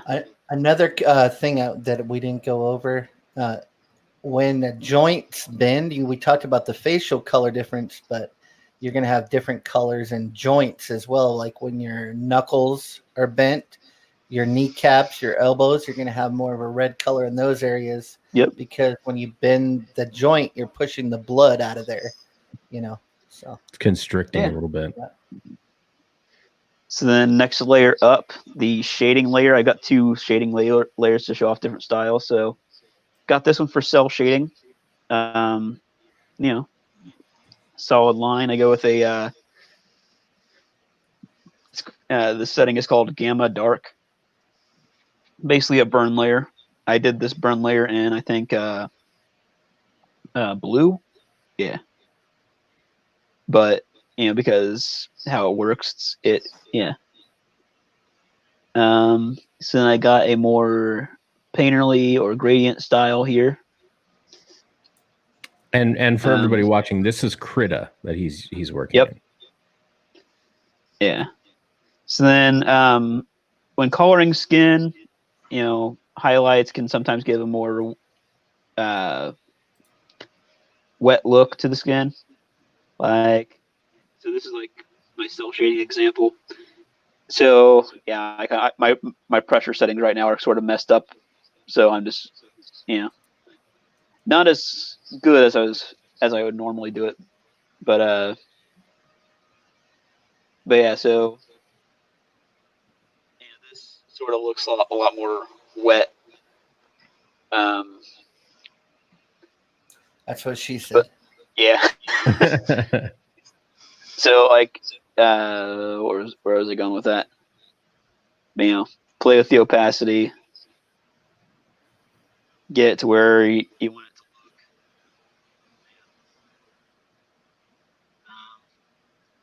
Then I think that's basically it for the example, except faded out, faded edge. Gives a different sort of look. You're cutting out a bit, buddy. Oh, I am. Okay. Is it just me? So this lower, yeah, no, I hear it as well. This lower side's more ambient occlusion, the other side's more rim lighting. Yeah, kind of. So yeah. And then I got some examples of like the undertone of the skin to sort of express emotion. She gets pissed off. She's got more darker skin. She's more fearful of what she's about to do. She's not of another race. She looks like she might be Hispanic. Latin or Hispanic. Yeah, the angels in my story don't really have human races. It's just more like, but gender neutral. Yeah, racially neutral, I would suppose. It's like, what's a race? Yeah, that's another thing too. On darker skin tones, you're going to get more reflection because there's going to be more oil in the darker the skin tone. Like black people have a lot more oil in their skin, so you get more reflection. So you're going to see like brighter colors that are shifted more towards the color of the light in darker people. Yeah. So then I got this so I got the race that's kind of like their skin texture is more like a dolphin's. So softer shading, sharper highlights, gives it more of a wet skin look. Kind of like you'd imagine a dolphin. So I got that tail there, and then up on the face. And here's another example of her. Further on in the story, more detailed picture. Red in the face there. Yeah. Sort of more emotional sort of scene, Let's see, you got some cool reflected light coming from underneath. Yeah. And you got like along the lips that sort of those highlights there, sort of give the texture of it. Yeah, you did a good job right there. I like that thanks. section. Yeah. Thanks. Yeah. So yeah, I think that's pretty much all I got. Very cool. Very cool. So it looks, sort of smooth blends, cuts and grads, that kind of stuff. Yeah. Nice. And I see Samir. Are you ready to share that? Okay. Take it a deep breath. Here we go. Okay. By the way, before you get started, I saw this piece and beautiful. Beautiful. I like it a lot. Yeah, this is something I did for the Graveyard Shirt art contest that was going on. Nice. Yeah. So I usually work in the cell shading in the shell shading way. It's usually sorry, where's my inks? Yeah, it's I usually like have these layers. They're like the solid color layers, and then I create like flats from them, and then basically I'm coloring in flats, and then I do the highlights. I do the what do you call those? Like the Terminator line, Terminator first highlights using the selection from this, from the flats. Or you do? Sorry. Using the selection from the flats, I create another layer for the for the lighter tones, for the light where the light is coming from, the Terminator lights. Then I, for the, then I just paint the subsurface scatter here. It's basically a red color. I basically color red throughout, where the light is closest to the shadows. I know this is not basically it's not accurate, but the way I color is not accurate. It's more stylized, and it's more supposed to. It's the quickest way I can color. This is something I've this is something I've adjusted my style to. So, and then I do the highlights. Basically, the highlights are how do sorry. Yeah. Oh, nice. So for the for the subsurface scatter, I use the blending options, whichever works depending on the depending on the scene. Whatever works. I think I had a more different option here. I think I was using something else. I don't remember. Yeah, using color blend mode can bring an entire palette of colors towards a certain hue, and it'll draw them together. So if you have disjointed colors, I think I was using soft light because I just needed a hint of subsurface scatter. I mean, this character does not have a lot of blood in it, so this probably might have been a bad example for he is a vampire after all. And for the highlights, what I did was I just painted one color and then I added an effect on it, which is an inner glow. So I don't have to worry about painting the light part of it. I just have to worry about painting the more bluish part of it, and then the effect does the other work for me. So this is kind of my lazy way of coloring stuff, and if done properly, it kind of looks something like this. Like I did this piece with the light, light hitting from the back. So I usually I paint the subsurface scatter on the dark parts. I never paint it on the light parts. So yeah, it's a more graphic style. Yeah. Yeah, I'm doing this method because I want to get comfortable with drawing getting hang of the determinator line first. Then I'll start getting into other techniques, and this is a way quicker method of what do you call coloring also. Well, I mean, you've got the right mindset because, if you're trying to optimize the amount of techniques that you use to achieve the end result, which is getting paid, right? Getting paid. Yeah. We're trying to get paid. If we're an artist and we do this for a career, our goal is to do as much work as necessary to produce good work that satisfies the person paying us and get it to them so we can get paid. So you're shortening that line by optimizing your techniques. So it's not a bad thing.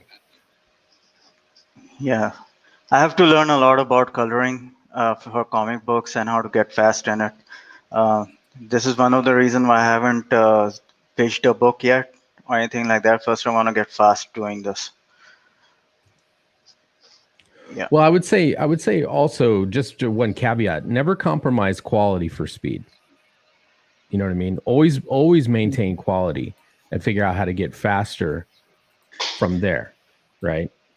So if you worry about speed before quality, then I think, I mean, ultimately, if you arrive at the same results, I mean, I guess it's the same thing, but just your paradigm, how you think about it, do good work, and then get fast. You know what I mean?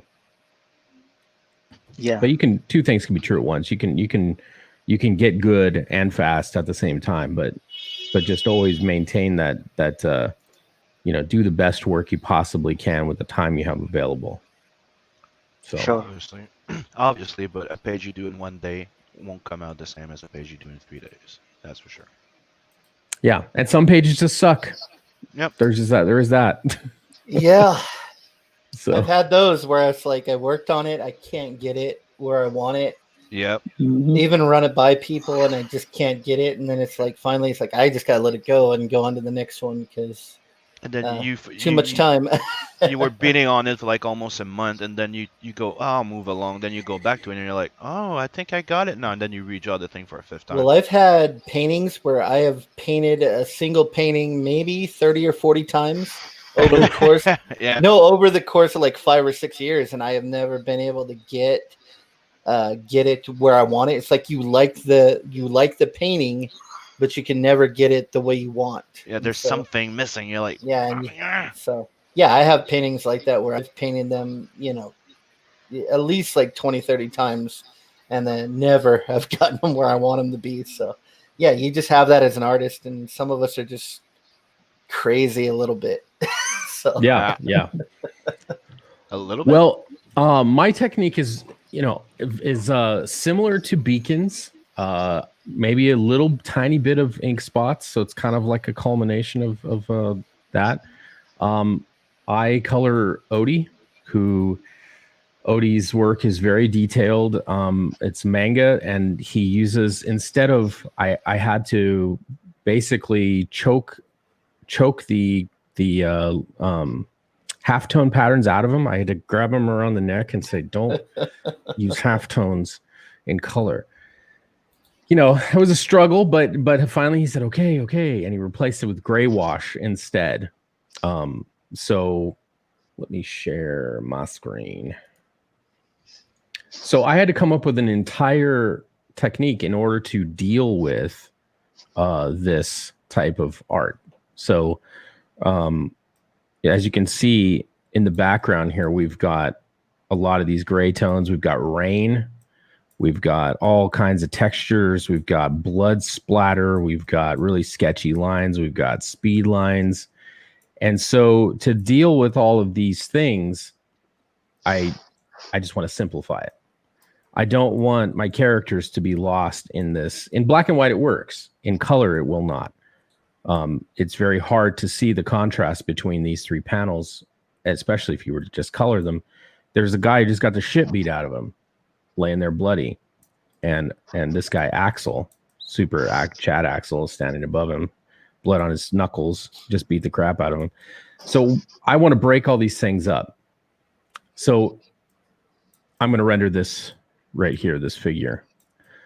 So I created this hyper contrast set of layers, and what this does is it sits on top of the ink, and it basically contrasts back a lot of these lines and grayscales and gray washes, and it allows the characters to sit forward. Now, as you can see, I have to trim every single line out that I want to bring forward, so that takes a certain amount of time, and I haven't trimmed all this out yet. But when we add this page background here, this gives me the base tone, this bluish color, because remember, it's raining. And so that flips and color dodges, because this bottom here, this color dodge is the same as this color. So they invert and create a high contrast. And then the panels are a little bit lighter just for selection purposes, and then the flats. So as I build out the page, I'm using this technique to separate the grayscale from the color or from the characters, and allows me to push certain lines back and pull certain lines forward. But for this lesson, we're talking about skin. So what I do is I have a set of folders I bring from file to file to file to file, and two of them in particular, hair and skin. This folder here, I have four solid colors. So similar to Samir, how Samir does it. These four solid colors are going to give me my subsurface scattering, my highlights, my shadows, ambient occlusions, and reflected light. All four of these things right here. So this base color is the same skin tone for all characters except for two characters in the book. Marco here, or Balvor, he's got a more darker, a more Latin tone, so there's a little bit more saturation, a little browner. But everyone else kind of has this normal, regular, peachy, average, white dude kind of color.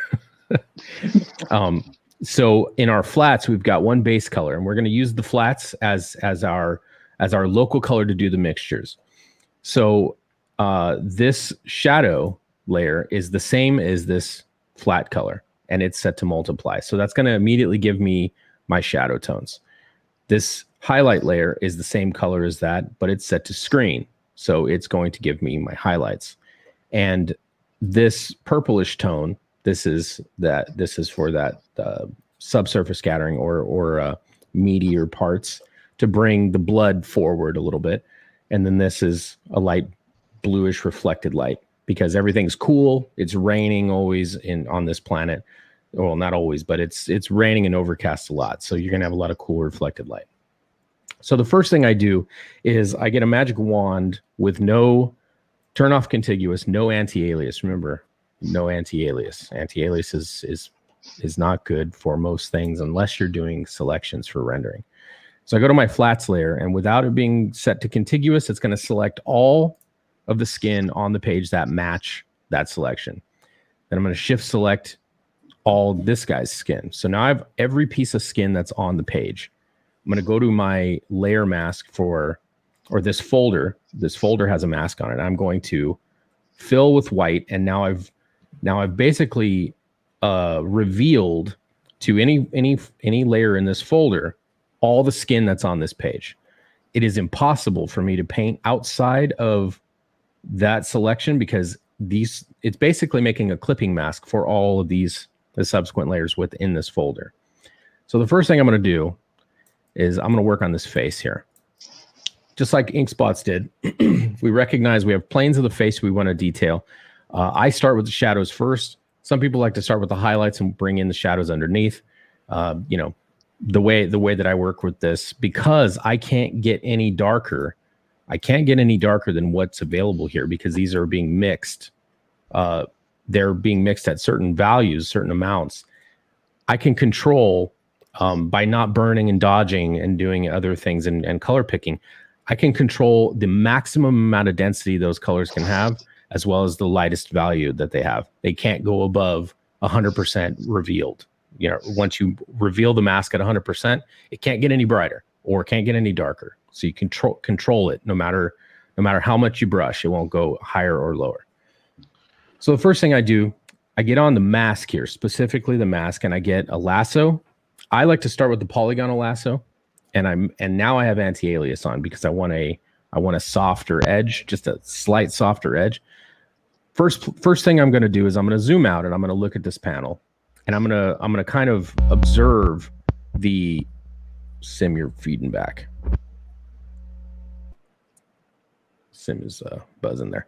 I'm going to observe the line work. Now, Passion for Drawing is in the chat, and he's given us some great comments. He's a penciler. So if Passion drew this, first I would say, where did Passion tell me where the light is at? He told me where the light is at. By looking under the chin, all of these hatch lines. Pencilers don't usually shade. They use cross-hatching. Cross-hatching just basically from a light perspective just means gray. However tight the lines are together, the darker the value. When they're crossed up, another crosshatch across a series of lines, That's another gray value. So we look at all of the crosshatches and the density of the lines, where they're going, how they're crossing. That tells us not just the shape that we're looking at, but how gray or dark those values are. And it also tells us the direction of the light. So because we've got these crosshatches coming this way, that tells me that the light is coming from this side, from up above him to the right, because his chin is casting a shadow on his pectoral muscle. Well, this is opposite, going this way. So we look at that. Also, we look under the nose. We can see that there's hatches under the nose. That tells me that light is coming from above. It's hitting the tip of the nose and shading under the lip. The underside of the lip has crosshatches. The underside of this lip has crosshatches. So that tells me we've got light that's coming above, across the face, and certain parts of the face that are popping outward are covering pieces of skin from below and shading it slightly. So now I've determined where my light source is at. So I'm just going to basically just think about the form, keeping in mind what the form is. The form is a head, and there's various planes and shapes and stuff that are popping out and moving forward, all in 3D space. I'm just going to make a basic lasso underneath here, and I'm going to follow the line work, but not exactly, right? Come on up underneath the chin, and I'm going to go through the black area. I'm going to add to this selection. It doesn't need to be clean because we're working underneath the line work right now. And I'm just going to flat fill. And then we get this color mix here. We get this warm tone that happens when the same color gets multiplied into itself. That gives us a shadow. Underneath here, we got a little shadow from the earlobe. So we're going to add that to it. We're going to go outside of it though. And then underneath here, we know that that's lower down, so it's probably going to get a little bit of shade. This line right here, we're going to carry that over. And the thickness of this line on the under rim of the ear, that tells me that there's light that's being scrimmed off a little bit, maybe a little bit here. Doesn't need to be exact. Now, looking at the hairline, hair is basically random spools and ribbons of very fine material, right? We're not going to even talk about what it's doing to the light right now. InkSpot's covered that in a previous episode, but it will block off some of the light. So we're just going to observe its basic shape. And since the light's coming from that side, we're going to stay on the left side of each one of these ribbons. We're just going to make selections that are similar, not exact, but similar, shorter and longer. Because hair, it's imperfect. Even though this is a silhouette, essentially, even though we see it as just like lines dangling, the hair is further out and further back and further out. But because it's a silhouette, we don't necessarily see that, right? So our selections don't need to be exact to the pieces of hair. We're going to grab a little piece of the forehead here. Add that to the selection. Go here, maybe make that one a little shorter, this one a little longer. We're kind of just approximating where the light is. And I'm switching actively between the polygonal lasso and the freeform lasso by holding Option or Alt. So when you have the polygonal lasso, you click and drag and click, and then hold Option and then drag and draw, and it'll switch to the freeform lasso in the middle of your selection. So right now it's polygonal. I hold Option, and then it'll switch to the freehand lasso. All right, so now I've made a bunch of selections, and now I'm just going to flat fill those. So now I've got a tracing of the outline of the hair. Next thing I'm going to do here is I'm going to think about the edge of the face here, and I'm just going to basically trace a hard line here, and I'm going to fill. Now remember, because I've got this blocked out with this folder here and this mask, I can't paint outside of it. So I can be free to lasso outside of where I'm selecting. As long as I'm not encountering another piece of skin that's in that mask or in that folder, I'm fine. All right, so we're gonna go up a little bit here. We're gonna come a little bit shallow for the jawline and merge up into that previous shadow. We're gonna fill. we're on the wrong layer. Hold on. There we go. All right. So now we're basically just cell shading at the moment. We're gonna take a little piece right here, and we're gonna fill that for the curve of the shape of the face here. Now under the eyes, remember Ink Spots was talking about planes of the face. Underneath the eye socket, it's an inward plane. So the eye socket itself, the top edge of where your eye sits, that is faced away from the light. It's facing down, so it can be in shadow, both of those. So I'm just going to make a selection that kind of traces the brow like this. And I'm just going to fill. Now, right around where the eye curves around, you will have a little bit of shadow that pokes out. So I'm just going to make a little selection here, little selection there, little selection here, little selection there, and fill. So now we're tracing out the shape of the eye, the socket, the plane that's facing away. I'm going to take right here along the brow line, connect to the ridge of the nose. I'm going to fill. Now, because we know this cross-hatching here tells us that there's light being cut off to the lip or the underside of the nose, we know the underside of the nose is in shadow. So we're going to go ahead and make a selection here based on the shape, the form, like that. And we're going to fill. We're going to also follow down to the lip. We're going to merge that with the previous selection. We're going to fill. Now we're going to look at the lip here. Underside of the lip, faced away, it's face down. Light isn't hitting it. We're going to basically trace out the palette like this. We're going to fill. We're going to go to the underside of the lip. We're going to do the same thing. We're going to be a little bit more precise with our selection here. And we're going to fill. Now, I think we pretty much... one of my favorite muscles is the sternocleidomastoid. It's whenever you really... When you flex your neck out and you get the muscles that connect to the mandible that terminate to the collarbone. That's when you know you're in good shape, whenever you got really strong muscles there. Nerd. So we're going to put some indications there, and then we'll make some indication right here. And we're basically looking at the line work here. All right, so we've trimmed out kind of the basic planes.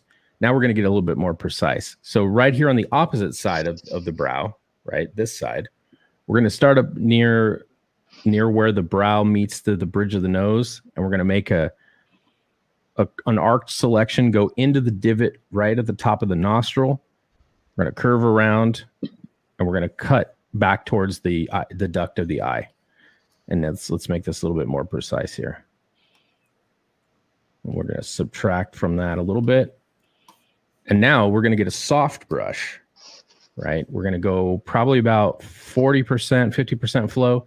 We're going to start up near the tear duct, and we're going to brush a gradient starting in the tear duct down towards the nostril. And we want to get a little bit of density at the top, but we just want to tap in a little bit of tone here. We don't want that to be too strong because it is on the light side of the Terminator. So it is a plane that's kind of angled away from the light, but it's not bright enough to where it's going to be a highlight. But we want to define the nose there. All right, so the next thing we're going to do is we're going to go to the lip here. We're going to make a selection that kind of details the meat of the lip. So there's a flat plane right here, kind of the flatness of the middle. It actually goes back a little bit. The lip bulges, it comes in and then bulges again. Now we're going to take our soft brush, and we're going to lightly touch just the under edge. The part that's facing away is going to get a little bit more shade, and then cut across. And we don't really want to touch this top line too much. We want it to be a hint of it to be there, but we don't want a lot of it to be defined. Just a touch, right? All right, so now we've got kind of the basic structure of the face built out, and now we're going to go with a really soft brush, and we're going to blend some of these hard edges to where they're a little bit softer. So we're going to give a little bit of tone. So some of them are going to disappear.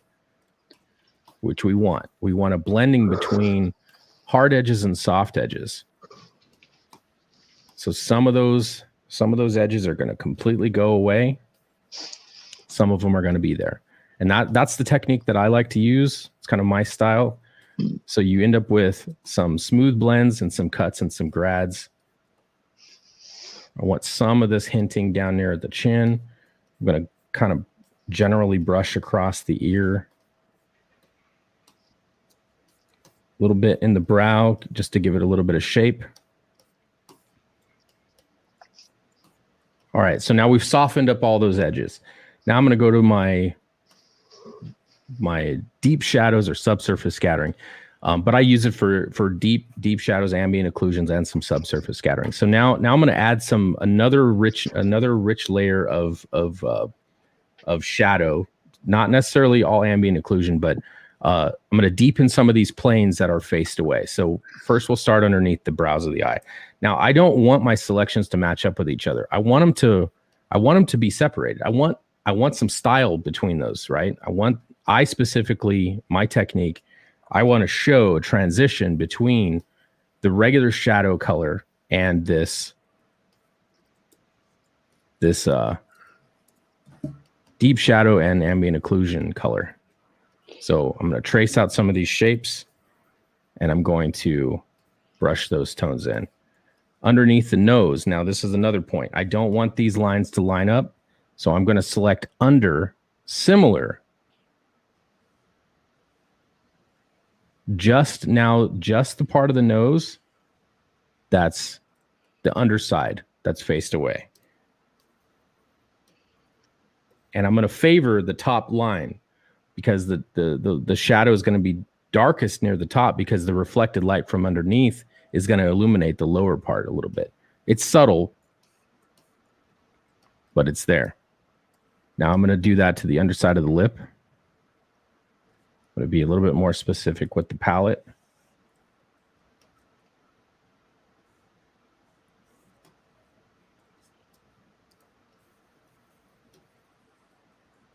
Do that for this lip shadow as well. We're not going to really go into the lip on this one. We're not going to be as far down, and we're not going to be into the lip.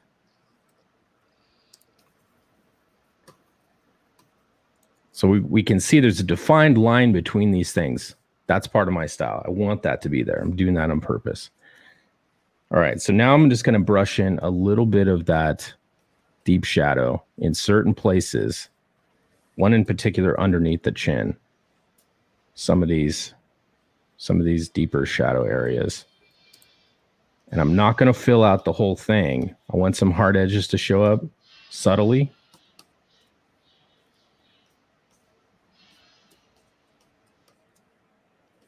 A little bit along the hairline.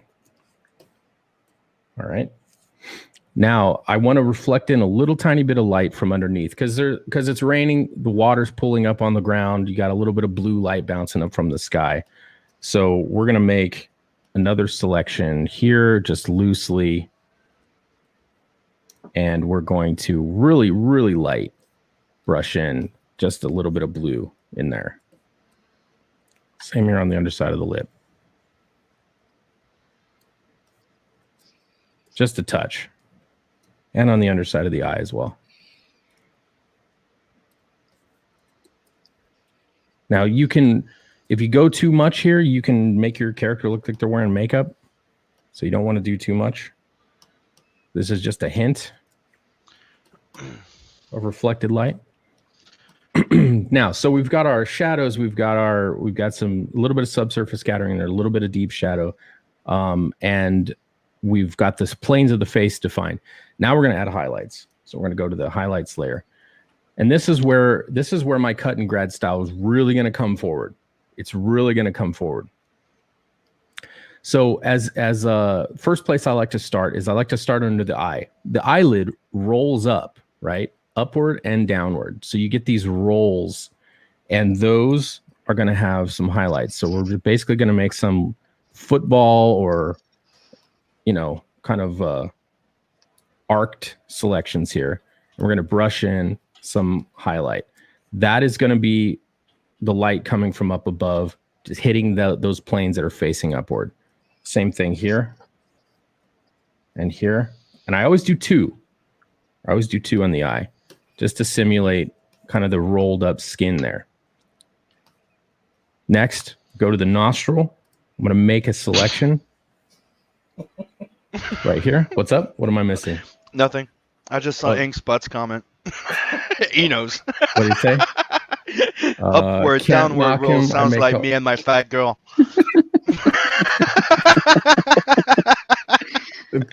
Passion. Fact. I love Goblin Ink. talks to himself like this for every single page. That's right, baby. Yep. That's right. All right. So now we know the light's coming from this side. So we're going to favor this top edge here. And we're going to be real careful. We don't want it to get too bright too fast. So we're going to brush and favor the top edge. That's going to define the curve a little bit. Now we're going to make another selection favoring that side and brush in a little bit more. And remember, because we can only reveal 100% white on this mask, we can't go too bright. It'll only get to a certain point and it will stop. So we're building up values and shapes through these selections. And each time I'm like a topographical map, I'm going up towards the crest and my values are moving towards the light source. Now, the middle section of the nose, we're going to make a selection here, kind of like that. And we're going to favor the top edge and the right side a little bit.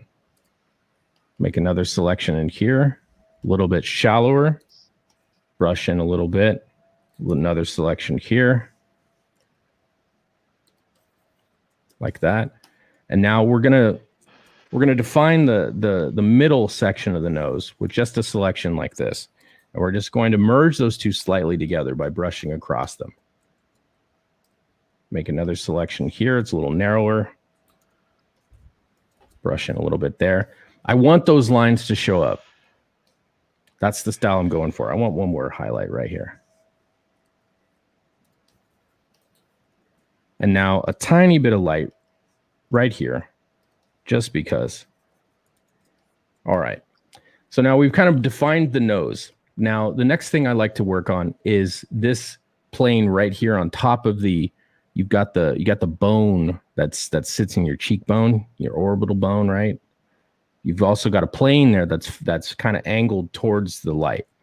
So what I'm going to do here is I'm going to make a selection detailing the cheekbone and where it comes in towards the nose. So it's a selection that looks kind of like this. So it's round on the side, swoops down like that. So now I'm going to get a really big brush. And the key is I don't want my brush to ever be bigger than my selection. I want it to be about 2/3 the size of my selection at all times. I'm going to go with about 30% and I'm going to brush across it and I'm going to see this shape show up.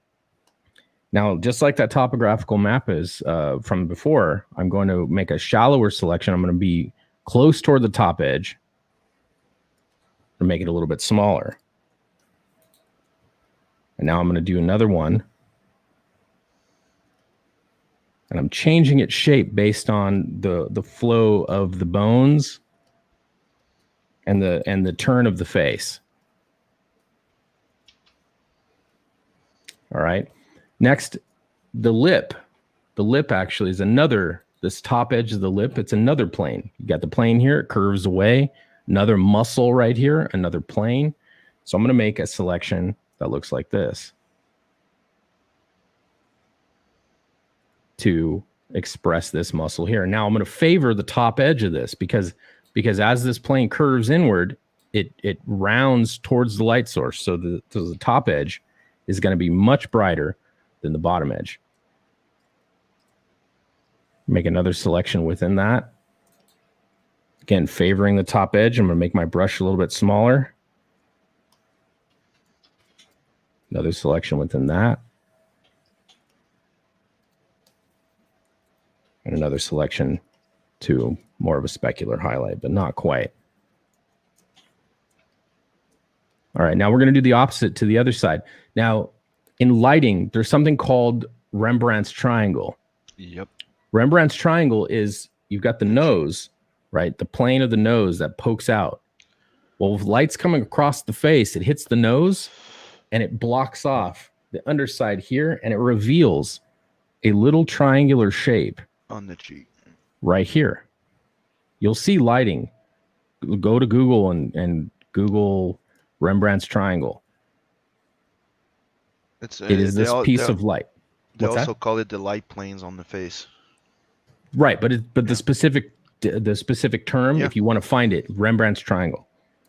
So now we're going to do the same thing we did there. We're going to reveal a little bit of it just so we have it showing. We're going to make a smaller selection, and we're going to, again, grow up towards. We're going to go shallow along the top edge and get a little bit bigger from the bottom. Make our selection smaller.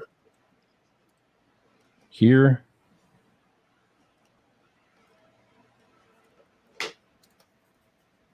And then more of a specular highlight kind of at the very top. All right. Now we're going to do the lip. Same sort of thing. What's that? Nothing. I'm just reading comments. I'm not interrupting. Keep going. Anytime passion is in the chat. They're making fun of you rendering the nose. What? Yeah, because he's like 20 minutes on the nose. Yeah, remember, kids, you only get paid $30 a page as a colorist. Gotta make those hatches DSL look good. Then Inkspot goes $30 a page. Screw that. Then Passion answers maybe 30 for the nose part. That's where the love comes in, man. You gotta like doing this stuff. Right. All right. And the good thing about the way I do this is if you notice my tool palette, the bottom, the color tiles are black and white. Painting with black erases, painting with white reveals, right? So if ever I need to take some of this down, all I do is I hit X to switch to foreground and background colors, switch to black and brush in a little bit. It will reduce, it'll basically erase away some of what I've put there. All right, the next thing is the top edge of the lip is facing up. So I want to basically add a little bit of a highlight. We're going to favor this side of the lip because the light is coming from that side. We're just going to brush in a little bit of a highlight and one little specular, kind of like there. Now we're going to go all the way to the bottom underneath the chin here. We're going to select. Now he looks like he's biting his lip. What's that? So now he looks like he's biting his lip. Yeah, okay. You sexual Canadians can think whatever you want. I don't know. It's nothing sexual. He's biting his lips. You can have it when you're pissed too. Right. When you're fucking pissed, you're biting your bottom lip. So now I'm making selections that are kind of moving towards the light source. Why are you guys always making everything sexual? You hear which one here, brother? And then a little bit of a specular highlight here. And now we're going to add a tiny bit of light right here, just a little bead, just to define part of the brow. A little bit of the brow. I don't really want to affect the point of the hair right there, but I want a tiny bit of a highlight there, just a little bit. Now, the right side of the ear, just going to quickly, I don't really spend a lot of time on ears because I don't want people looking there, but I want it to be toned. What's that? You're an ear bigot. I'm an ear bigot, yeah. So sequential selection across just to detail the highlights. And now we can put in a little bit more reflected light here, just a touch in certain places. Okay, so that's how I would render a face using the cut and grad selections, these folders, using one base color. The highlights and shadows are the same base color. One's multiply, one's screen. And then a deep shadow tone. You can change that deep shadow tone to be cooler or warmer, whatever you like. I chose a purplish tone because really oxygenated, really deep blood, it tends to be dark and thick. So take that underneath with a little bit of cool light on top of it, you get a purple. So that's why I use that purple tone. And because Vangloria, the planet this is on, is always raining, I use a blue reflected light for most skin tones. So that's how I render skin. And when we go to some broader shapes, again, it's the same idea. We think about where the light source is at. We make big selections based on the musculature, right? We add in our shadows, we fill, we smooth some of it out. We add some highlights on top based on where the light's coming, define some muscle edges in the same way I did the face, planes, shapes. Think about the objects in 3D space that you're trying to define, and always respect your light sources. Don't invent light sources. That's sometimes you got to think your way through it. Like, there could be a door over there with a light on. Okay, if it's not shown, yeah, you can do it. But most of the time, the rendering, the artist will tell you where the light's coming from. So try to maintain fidelity to that where you can. Anyway. Unless you're working on something by Sim and then just erase all the shading and just color over it. He loves that. He loves that. I think the other day Sim told me, "Don't you fucking touch my lines." He's like, sometimes I erase line. Don't you fucking erase my lines, motherfucker. You can draw over them. You can do your, color hold on it, but don't you fucking erase them. But didn't erase them. I just color holded with white.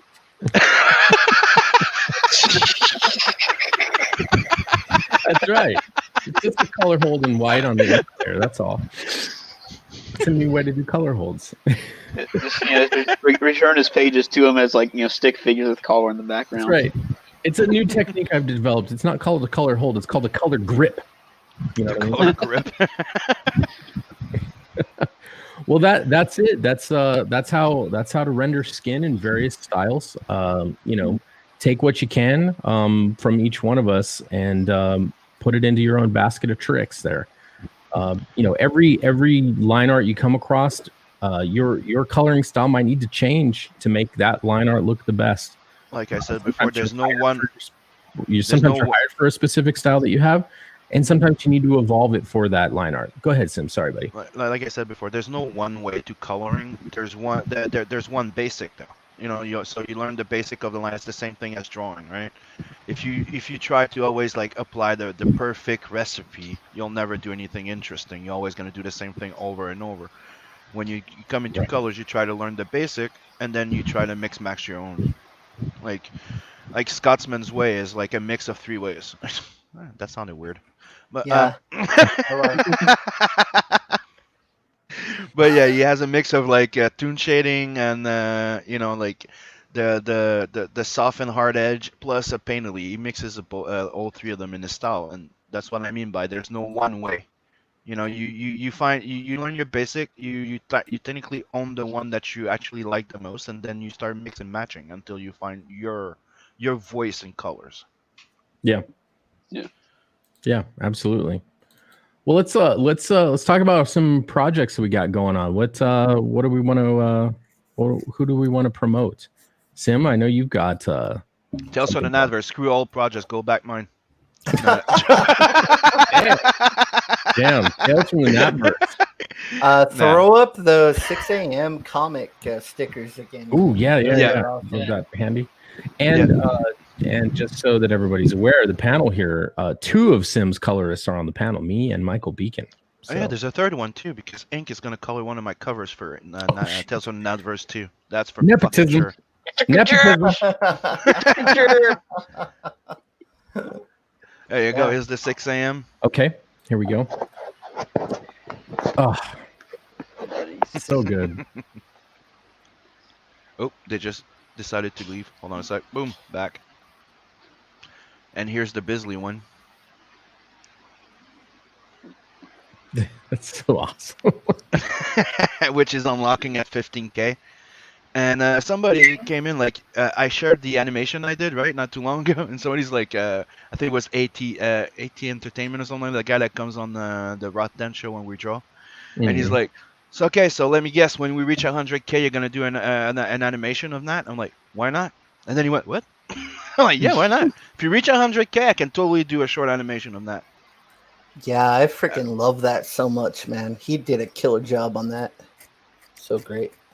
Love 6 a.m. He's really good at boiling down the essence of characters, you know. Mm-hmm.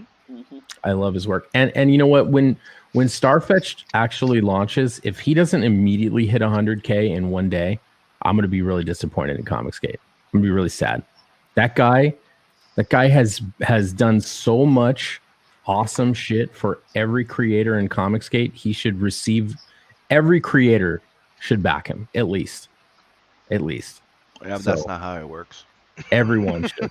I know, but every creator should back him. He's done so much great work for all of Comicsgate. So, ooh, is that your This is the trading card and the print that's unlocking at 10K. nice? So you're getting a full group shot Cool. in black and white. Because people are asking for black and white art in my campaign, so I'm decided to do some prints in black and white. Yeah, they just haven't seen you colored by me yet. That they'll change their mind. They did the same with Odie.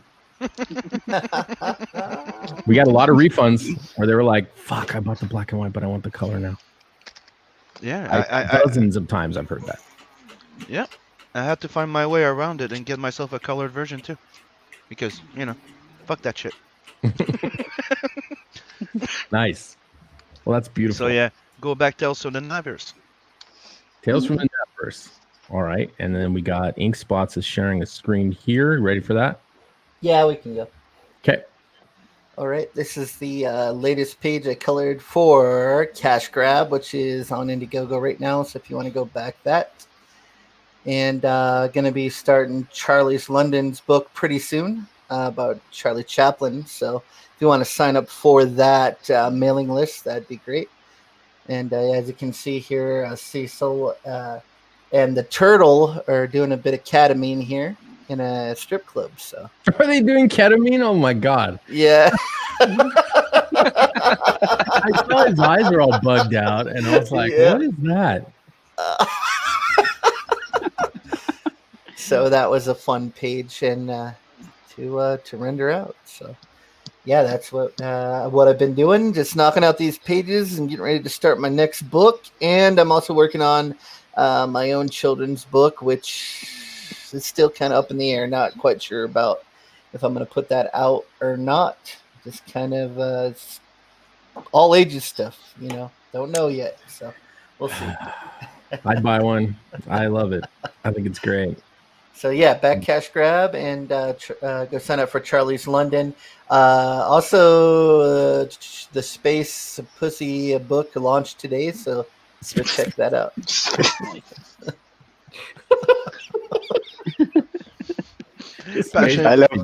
Passion says Sim is just here to steal colors. I'm sorry, I had those 2 colors before I was here.